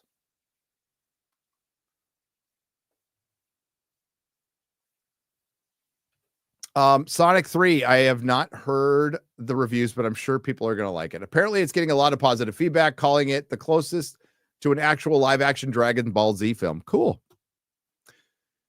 Enjoy, Sonic fans. They listen to you, and it sounds like you've been pretty happy with what they put out. So good for you. Craven was in Morbius with my mom when she was researching Venom right before she died. Thanks, Snex, for $5. Nancy Pelosi is in the hospital, like Shang Tsung. You cannot feed on the souls of the living forever. No, you cannot. Josh Kelsey, thank you for the $19.99. He walks away because that's what he does. Nathan Branch for $2. All right, Jeremy. One more time, being a fig, I swear. I swear. DeBarbers for $4.99. Thank you for the years of commentary in the NICU with the strong baby boy. Today, awesome. Was in the NICU listening to FNT for my firstborn too. Hail. Start them off right. Robert, I want to start watching Star Trek. Which series should be watched and which should be avoided? I know Robert well enough to answer this question. Luke 1, 2, 3, 4. You start with a show called Star Trek. Some call it the original series, but it's actually called Star Trek. You follow that up with Star Trek, the animated series. You follow that up with the Star Trek films, Then you follow that up with Star Trek, the Next Generation. Now, there is some overlap because they were still making Star Trek films with the original crew when they started Generations, the Next Generation. But just wait. And then you watch DS9 and Voyager. You don't need, in my opinion, to venture into the Next Generation movies unless you're really bored, because most of them are like not good. And then there's Enterprise. You can end it with Enterprise. Inconsistent show.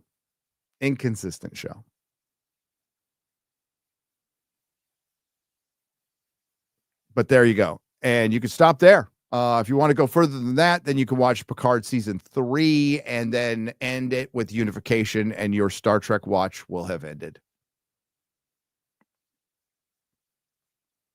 If you really get into it, there is a gazillion books. And you want to get the ones, prior to 20 years ago. Nathan Branch, Jeremy, stop being a fig. Oh my God, he can't. He was born that way. Really old movies for $2. Old Hollywood for the win. New stuff sucks. Hail. Yeah. Watch it. I got Spartacus on 4K. This guy for 10 Canadian pesos. Damn, I missed last week's live FNT. So here's a bit of an early Christmas gift to help support Ryan's Taylor Swift album collection. Thank you. I will pass this on to Ryan. Andrew Illis. Spicy Boy Reviews for $5 Australian. I love Ariana Grande's cameo in 28 Years Later trailer. The Ozempic diet has mistaken her for has us mistaking her for Cillian Murphy. Odin, stop eating pizza on stream. That's kind of his thing. Nathan Branch, once again. Jeremy, stop being a fig on CobraCast, please. Again, he can't help it. He was born that way. Baby, he was born that way. Just like the Gaga song goes. The Gaga. J Chain for $1.99. How was the Wicked sing-along, Ryan? He hasn't gone yet, but he will. P Fry 66 for $5. I would love to thank Ryan's forehead for protecting us from the wildlings and others in the north. It is the shield that guards the realms of men.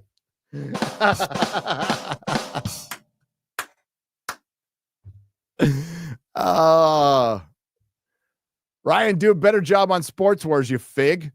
Jeremy, do a better job on CobraCast, you fig. Jeremy is a fig. Love the show. Okay. Thank you, Nathan Branch. Soviar Syndroxin.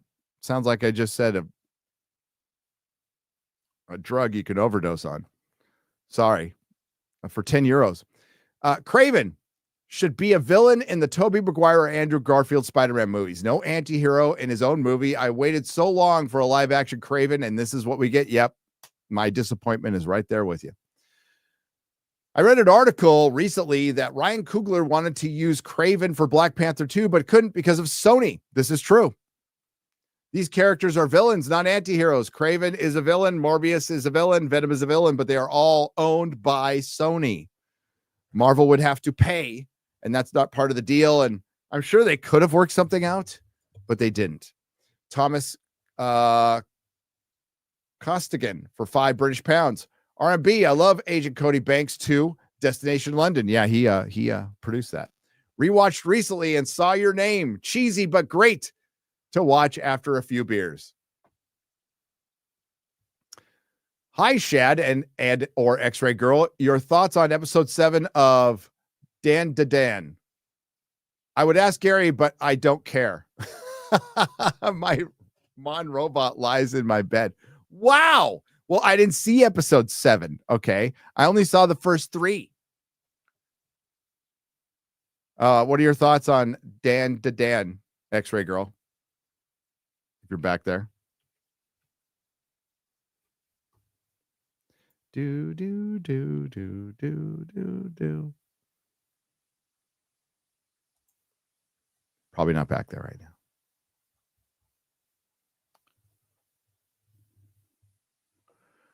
All right. Question for the panel from Bobby Hammer for $9.99. Question for the panel. Which do you like more, Return of the Jedi or A New Hope? For me, it's Return of the Jedi. It is my favorite movie of all time. Hail the Fellowship at $1.99. Star Wars. I like Star Wars better. The Critical Catastrophe for $10. Watching War of the Girl Boss on FNT at the same time. No one in my theater is paying attention. Someone even snoring. Yeah, it's pretty boring. And it made no money. And it didn't cost very much to make, but they're probably not going to make their money back. Griff Dizzle for $10, but that wasn't the point. The point was to retain rights. That's all they gave a shit about. It also removed a lot of background dialogue of the crew. TMP was largely the best representation of the ship having a functional crew outside of 6 and losing. That made it feel hollow. Johnny Gringo for 25 PLNs. Witcher 4 trailer sucks balls. Ciri, like all girls, would die during the trials of the grass. Also, Yen would not allow her to sterilize herself. Hail FNQ. I just have no desire.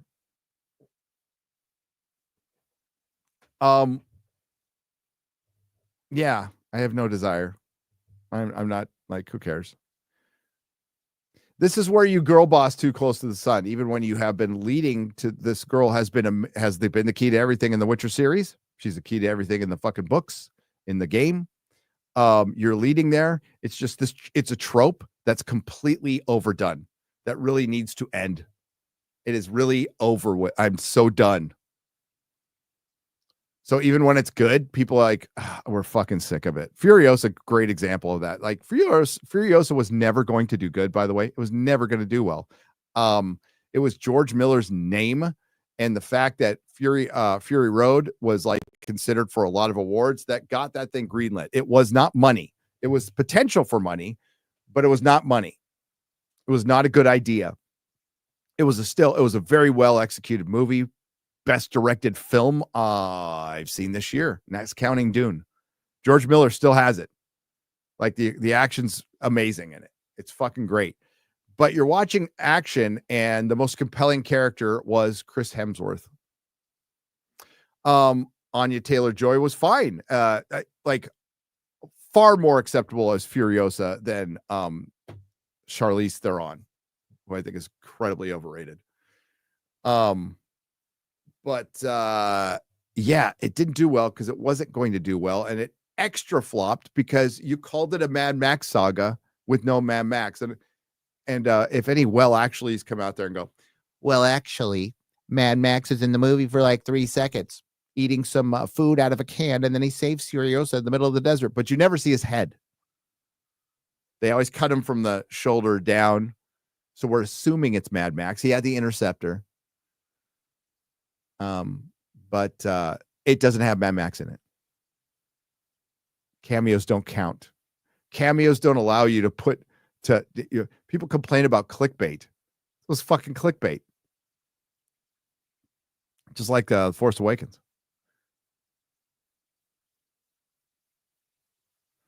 FNT starting tomorrow. Yeah, we started pretty late. Sorry about that. 21 Polika for 150 RSDs. I don't know what those are, but thank you. Thank you. Jay Avion for $20 says, I'ma just watch the 28 Years Later trailer over and over until FNT starts. Let's count how many times it takes. 6, 11. Jesus. Mechanism Studios for $5. Hey, homos. I found the Detective Comics 683 signed by Chuck Dixon randomly in my comic store box. Is there any significance to 683? I got to look at the 683. Hang on. Detective, right? Detective Comics 683.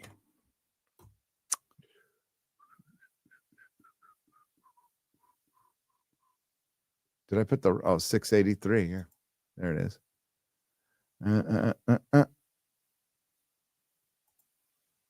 Trying to see what book that is. There it is. It's a penguin. It's a Dixon Nolan issue.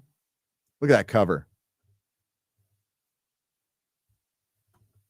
It's got Oswald surrounded by a bunch of hot women. Those were the days.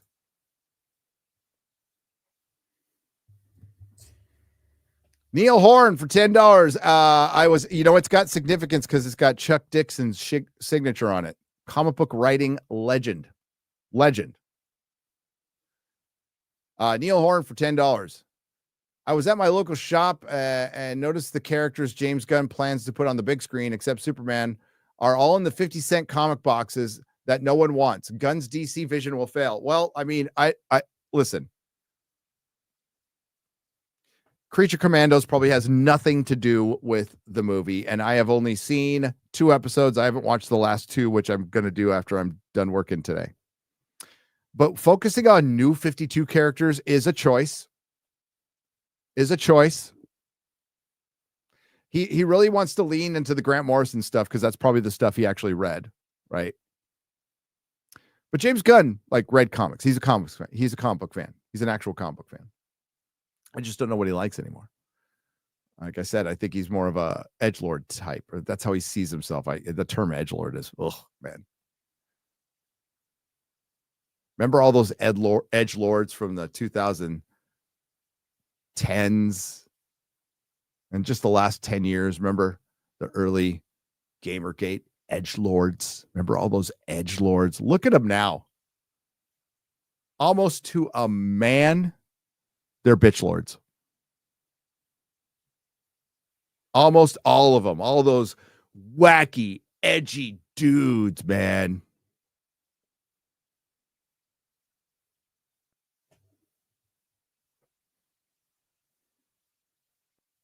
The ones who are going to expand the boundaries, and I'm all for it, by the way, who are going to expand the boundaries of free speech and the internet. The edgelords. The edgelords. iDubbbz, edgelord.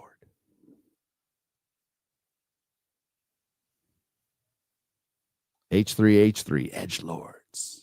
Look at all those edgelords. Where are they now? The only one worth his salt is Mr. Medicare. It's the only one worth his salt. The only one that survived it. And the poor man has cancer. And he still had the mental capacity to survive the edgelords. They all it broke them all. Every single one of them.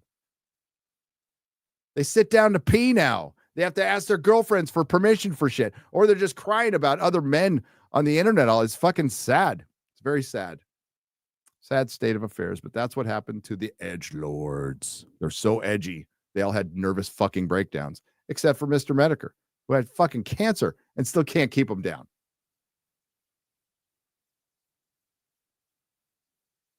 But the rest are... God, isn't one of them in Mexico running from the law or something like that? The fuck? Internet ain't for everybody. First comes to mind with Hawk Tao, crypto mastermind, says Simon Ho. Yeah, is she still asleep? The Hawk Tao girl? Last we heard from her, it was bedtime. Is she still asleep? Have we heard from her?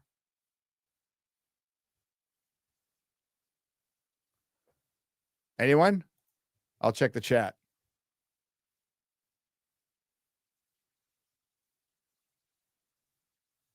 Oh, you can't RIP Az with me. He's already dead.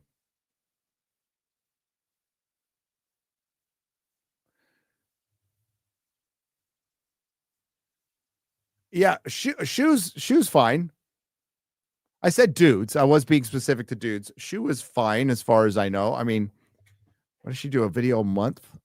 But yeah, Shoe's fine. Mr. Medicare. But most of fuck. Oh, Medicare wouldn't come on FNT. He's welcome anytime he wants, but yeah. Anytime. Yeah, Sargon was never an edgelord, though. Sargon, Carl was always a deep thinker. Okay. He wasn't out there like doing the edgy stuff and being content cop and blah, blah, blah, blah.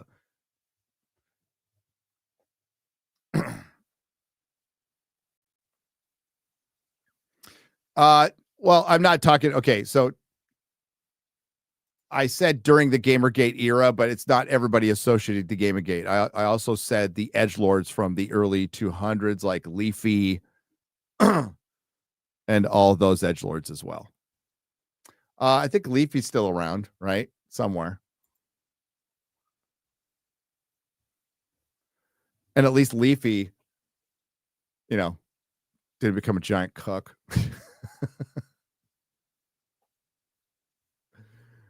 But you know what I mean. The edgelords from the 2010s and the last 10 years, also who are also in the Gamergate era, have all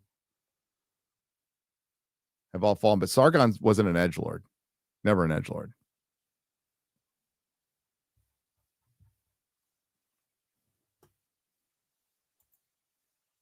And I say the term edgelord like edgelord.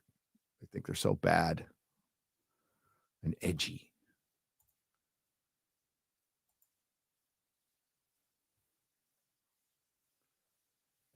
And now they're running from alimony payments or whatever the fuck's going on in their lives, that problems that these edgelords created.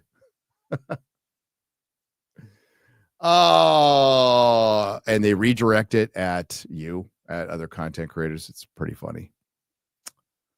Brightest Day Audiobooks LLC for $2, much like the chat. Beacons are lit. The beacons are lit. MPO for $23.99. Thank you. Hail all and Happy New Year. Happy New Year to you.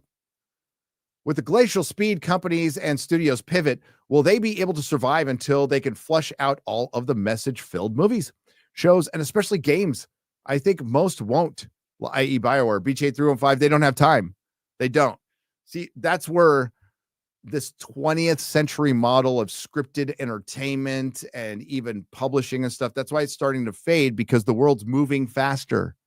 Whether we like it or not, the world is moving faster. And if you're going to fill any of your particularly genre, which is supposed to be timeless entertainment, timeless, and you fill it with anything with the message, you are dating it. You are instantly outdating it.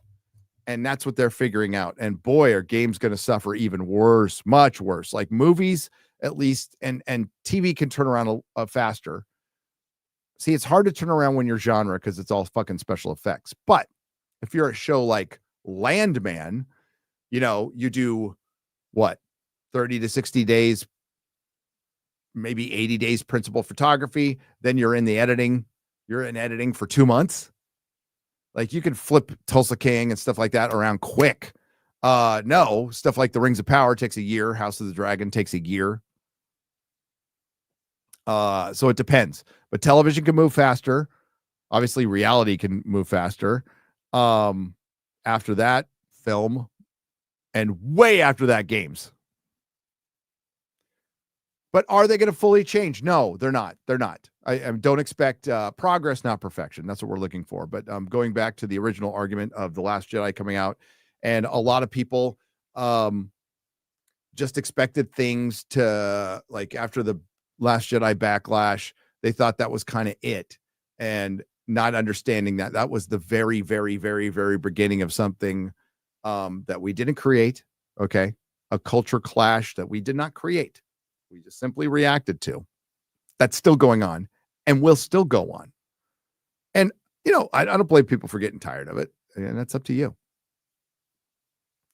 This stuff interests me, though. It's fascinating for me to watch. And I think, for those of you who stuck with it for a long time, you got a lot of vindication over the last couple months. Oh, shit. The last couple of years has been a lot of vindication. But, man, November was a significant time for vindication. Jesus Davila has gifted a Nerdrotic membership. Magdalena Carolina has gifted a Nerdrotic membership. 21 Palika has gifted a Nerdrotic membership. Zorbu has gifted 5 Nerdrotic memberships, and Romania Alcoholic Romanian alcoholic. There's meetings there too. Has gifted 5 Nerdrotic memberships. We get to the Rumble ads. Where the fuck are you, knuckleheads? We're right here. Super late and extremely homosexual. Accurate. R&B is the best. Superman Returns is criminally underrated, in my opinion. One day, I hope it's more appreciated. Hot take. Best Superman movie is Superman 1978. Second, Superman Returns. Oh, I said it. Jeremy might agree with you. I'm not too sure about that. I would say that the best Superman movie is Superman 78. The second best is Superman 2, the Donner Cut. And then it's everything else. Southeastern Kaiju for $2. Kind of feel like Peter Jackson has abandoned his original idea of keeping true to Tolkien's vision and decided just cashing a check is where he cares about the most, or is it too harsh or naive of an opinion?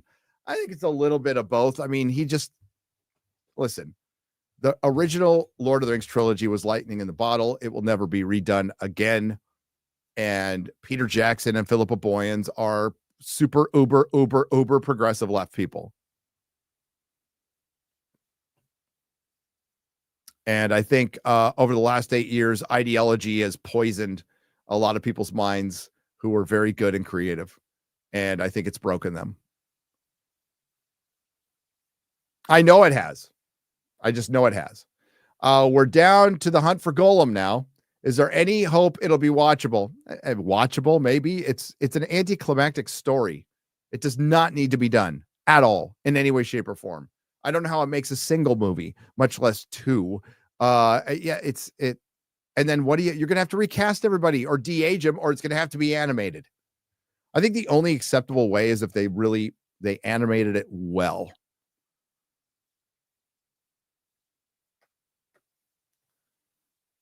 Griffmeister 94. I've always said Clayface would be a great villain. Think Batman needs the Thing meets the Thing from John Carpenter. Yeah, Clayface is a little more grounded than the Thing. But yes. You have me selling Noir you have a man selling Noir material and you don't get Razor Fist on? Lost opportunity. Love you guys. Hail the chat. We'll bring Razor Fist back quickly. Love Razor Fist. He's awesome. I don't think it's even arguably as far as people of I don't want to sound like an old man here, but people around his age, right? I'm a little older than him. Best political commentator out there amongst people his age, for sure. In the grimdark future, there is only war. Let's go, Cavill. Do it right. With Warhammer, yeah. Vault 95 Survivor for $5. Forget the normie anime suggestions when you can enjoy the true quality of Girls und Panzer. The longer you watch it, the better it gets. Who doesn't like World War II era tank combat for sport? There you go. Anti-pattern 0. I mean, I would. The composer of Silent Night was Franz Gruber. Franz Gruber. I had sex with my wife during Flashcast, says Minor Zircon. But we were asking if anybody had sex listening to FNT. Obviously, we're way too compelling to where you don't even like. You want to hang on our every word. You don't want it. You don't want FNT interrupted by something as trivial as sex. Witcher 3 had 3 endings.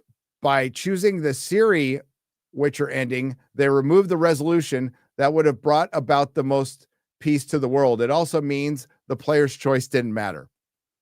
Vault 95 Survivor for $1. I forget to mention that Tank anime is available on Prime. There you go. Occupant 42 for $10. The writer of Die Hard said it was a Christmas movie. So what? The writer of The Last Jedi said it was a good movie. Did it make it so? Good point. Die Hard's a Christmas movie. It's such a stupid argument. It's just people trying to be contrarian. It's a Christmas movie. Stop being such a fucking contrarian. Okie dokie. Is that it, X-Ray Girl? I think that's it. Where was Gondor when the War of the Rohirrim fell? Well, Abigor, that what they didn't mention in the movie was Gondor was busy with the Corsairs. because there was a multiple lined attack. What's up, X-Ray Girl? Hi. Oh, there's rants on the first tab. On the first tab? Yeah. We got to get through them quick. We should probably just get them all together at one point instead of having them two. Yeah. Oh, I mean, next time I'll put it on the same sheet. Yeah, yeah. All right, thanks.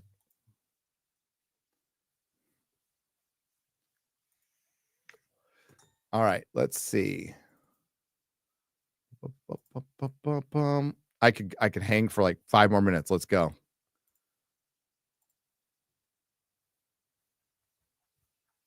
Let's go. Eddie Brock, 9043 for $5. Will you be reading the One World Under Doom crossover event next year?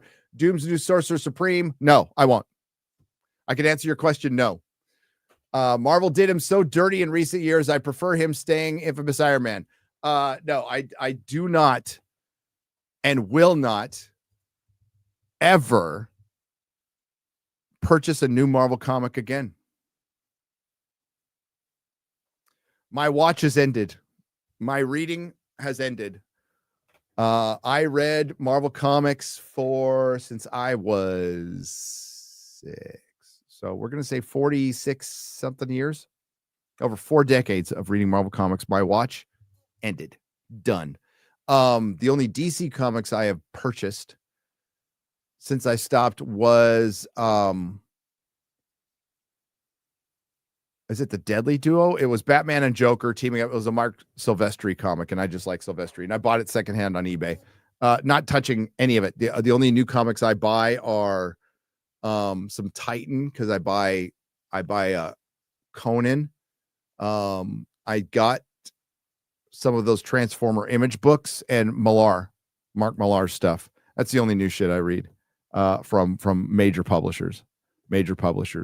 As far as independent publishers, it's pretty much down to Chuck, Graham, and Eric, and Razor Fist. Those are the only people I buy from now.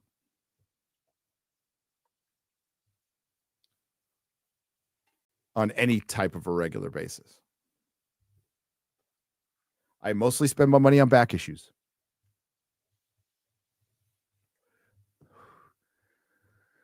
But yeah, let me know how it goes. I'm sure it'll be great. 71 Ghostman for $2 says the number one reason I voted for Trump is for my kids to have a better future than they gave us now. Also, any thoughts on the Gray J app? I don't know what the Gray J app is. What's the Gray J app? X-Ray Girl. I don't know what it is. I've never heard of it. I never heard of it. I'll have to look it up now. I'm curious.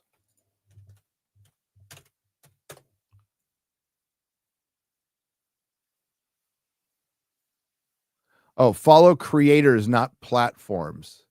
Oh, Gray J's. Okay, I know what this is. Yeah, I haven't looked into it. I don't know anything about it. I just know generally that it's someplace you can follow creators and not platforms, and you sign up or something like that, and they follow you. Yeah, I don't know. I barely have time to make my videos. I mean, I say that because I like my leisure time. So when I do a video, I take a couple of days off, then I start another one. This is a bit much for me. I'm doing multiple videos in a week. So I don't usually do this. We'll see if it works. Jose Taco Traveler says, let's get some San Diego burritos at the Senor Burrito in San Antonio. I read that one.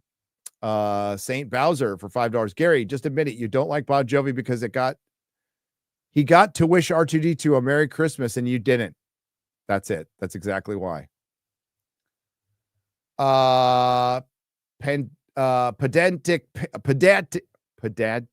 Panda. I can say that for $10. I was excited for 28 years later until I saw Aaron Kellyman was in the movie, aka Ginger Disney Jesus from Willow. Oh, Solo and Falcon, Girl Boss, those zombies. Yes. Oh, Freckle Jesus is in it. Maybe she dies. Sergeant Hatred for $1. Had a new friend over. He saw my 4th Doctor season 1 set on my table. Turns out that looks like Good Who too. We watched God Complex and Mummy on the Orient Express. It feels good. It felt good to bond over Good Who again. Oh, that's awesome. Those are God Complex I like God Complex very much. Man, the God Complex really set up something that was such a disappointment, because the Rory is the master theory I thought was really fun. They could have done something with that. Jill Barrup is a Y tier that does movie sword fighting reviews and armor stage combat, the most innocuous content. YouTube nuked her AdSense. Her partner manager is AWOL. Please tweet short. What happened? That's crazy. Sergeant Hatred, thank you again. When is Mahler going to watch Venture Brothers? What is it going to take for Az to watch? He's dead. Az is dead. He can't watch it. I mean, it has the main titties. It has the man titties in it that he likes so much. I know. They would both love it. We'll see. Valforius for $5. You mean Disney Star Wars died when the ink dried on the contract Lucas signed? You are right. Switzerland play it for $1. How is it possible that you got Streamlabs figured out, but a fig named Jeremy from D-Day Cobra fails so hard? Well, I mean, because part of it is like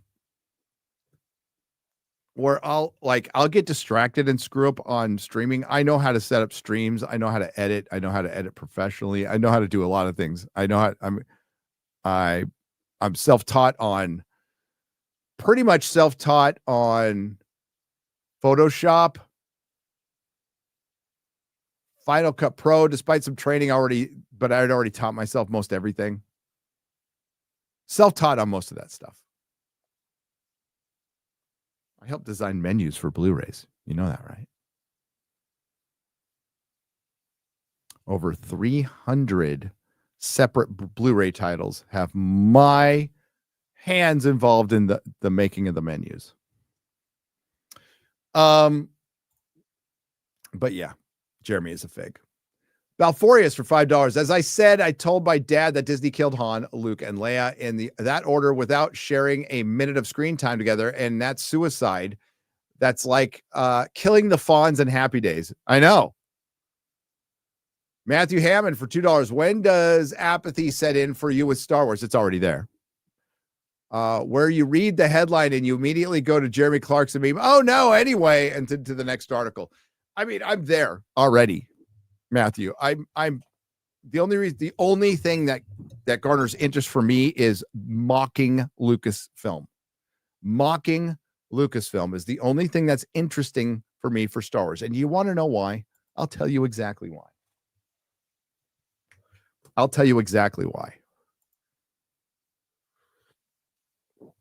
Because they fucked with you. They fucked with you. And because they fucked with the fans and continued to fuck with the fans, and in their terms, in their language, other the fans, paint them with a broad brush, call people who supported Star Wars for years Nazis, misogynists, racists, anti-this, is that, phobe that. I will, till the end of my days, mock Lucasfilm at every turn, with every legitimate mistake they make. Now, I will mock them with facts and truth and not rumor. But every chance I get to point out what a bunch of fucking retards they are, I will take. And I will not stop because they fucked with you. And me. And everybody else who's a fan. And until I hear a fucking apology come out of the pie hole of the overrated Kathleen Kennedy, I ain't going to stop. Because it's fun. Because it's fun watching a giant corporation with all the resources in the world, no excuses for failure, fail time and time again. And while they're failing, they really pile on that failure, add to that failure, make an entirely new failure to run in tandem with their other failure by going after the people who actually pay them. And now that we're in the 21st century and everybody is in the customer service business because everybody has a brand and everybody has content now. And guess what? You're also in the customer service business. And so few artists, so few creatives know what the fuck that is. Yes, you can have your Quentin Tarantinos and your avant-garde directors who can talk shit and get away with it because, I mean, because they're Quentin Tarantino. But then there's 1,000 more also Rands who can't say what Quentin Tarantino says because they haven't done enough to earn it. And most of them, even if they did, still can't say that because you're fucking with the money. The money that they don't feel like they're obligated to. Famously, a lot of comic artists during the early, during the early customer movement, very early customer movement of Comicsgate, were often saying, we're not responsible to you. We're not responsible to the stores. You don't pay us. But yet we're going to go out on Facebook and Twitter. And the only reason we're fucking famous is because I wrote a Batman comic for DC. So your opinions are attached. You are wearing the uniform all the fucking time because it's on your bio. DC Comics writer. As a matter of fact, it's the single most important thing to you. It's what gives you validity as a human, which is dangerous in itself. But whatever. You want to know why it's dangerous? Because when that goes away, when you piss off half your audience, when your industry literally dies from under your fucking feet, then there goes your validity. You dumb fuck.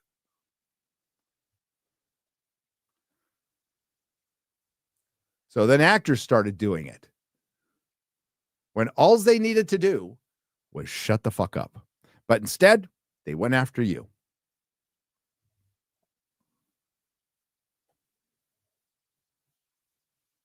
That's what caused all of this.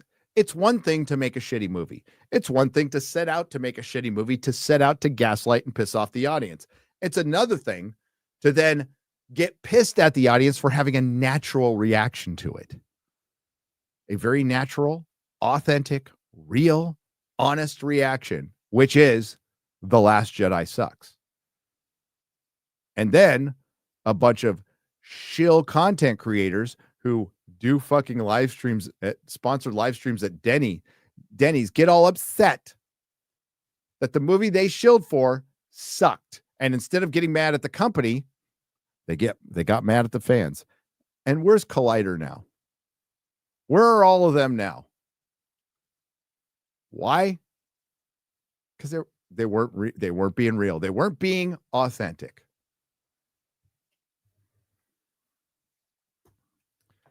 But why will I continue to be interested in mocking Star Wars? Because they fucked with the fans. Simple as that. Deep Pan, with the tech used to make Unity, what would you think to a live action Star Wars EU movie with Han, Luke, and Leia? I mean, they'll probably do that someday. But again, zero interest. Apathy. Pure apathy. Pure apathy. Mark Hamill has done more damage to the character of Luke Skywalker than Rian Johnson could ever even dream of. Fuck Mark Hamill. I don't even want to see his face on a screen. He will literally turn me off to a movie if he shows up into it for 5 minutes.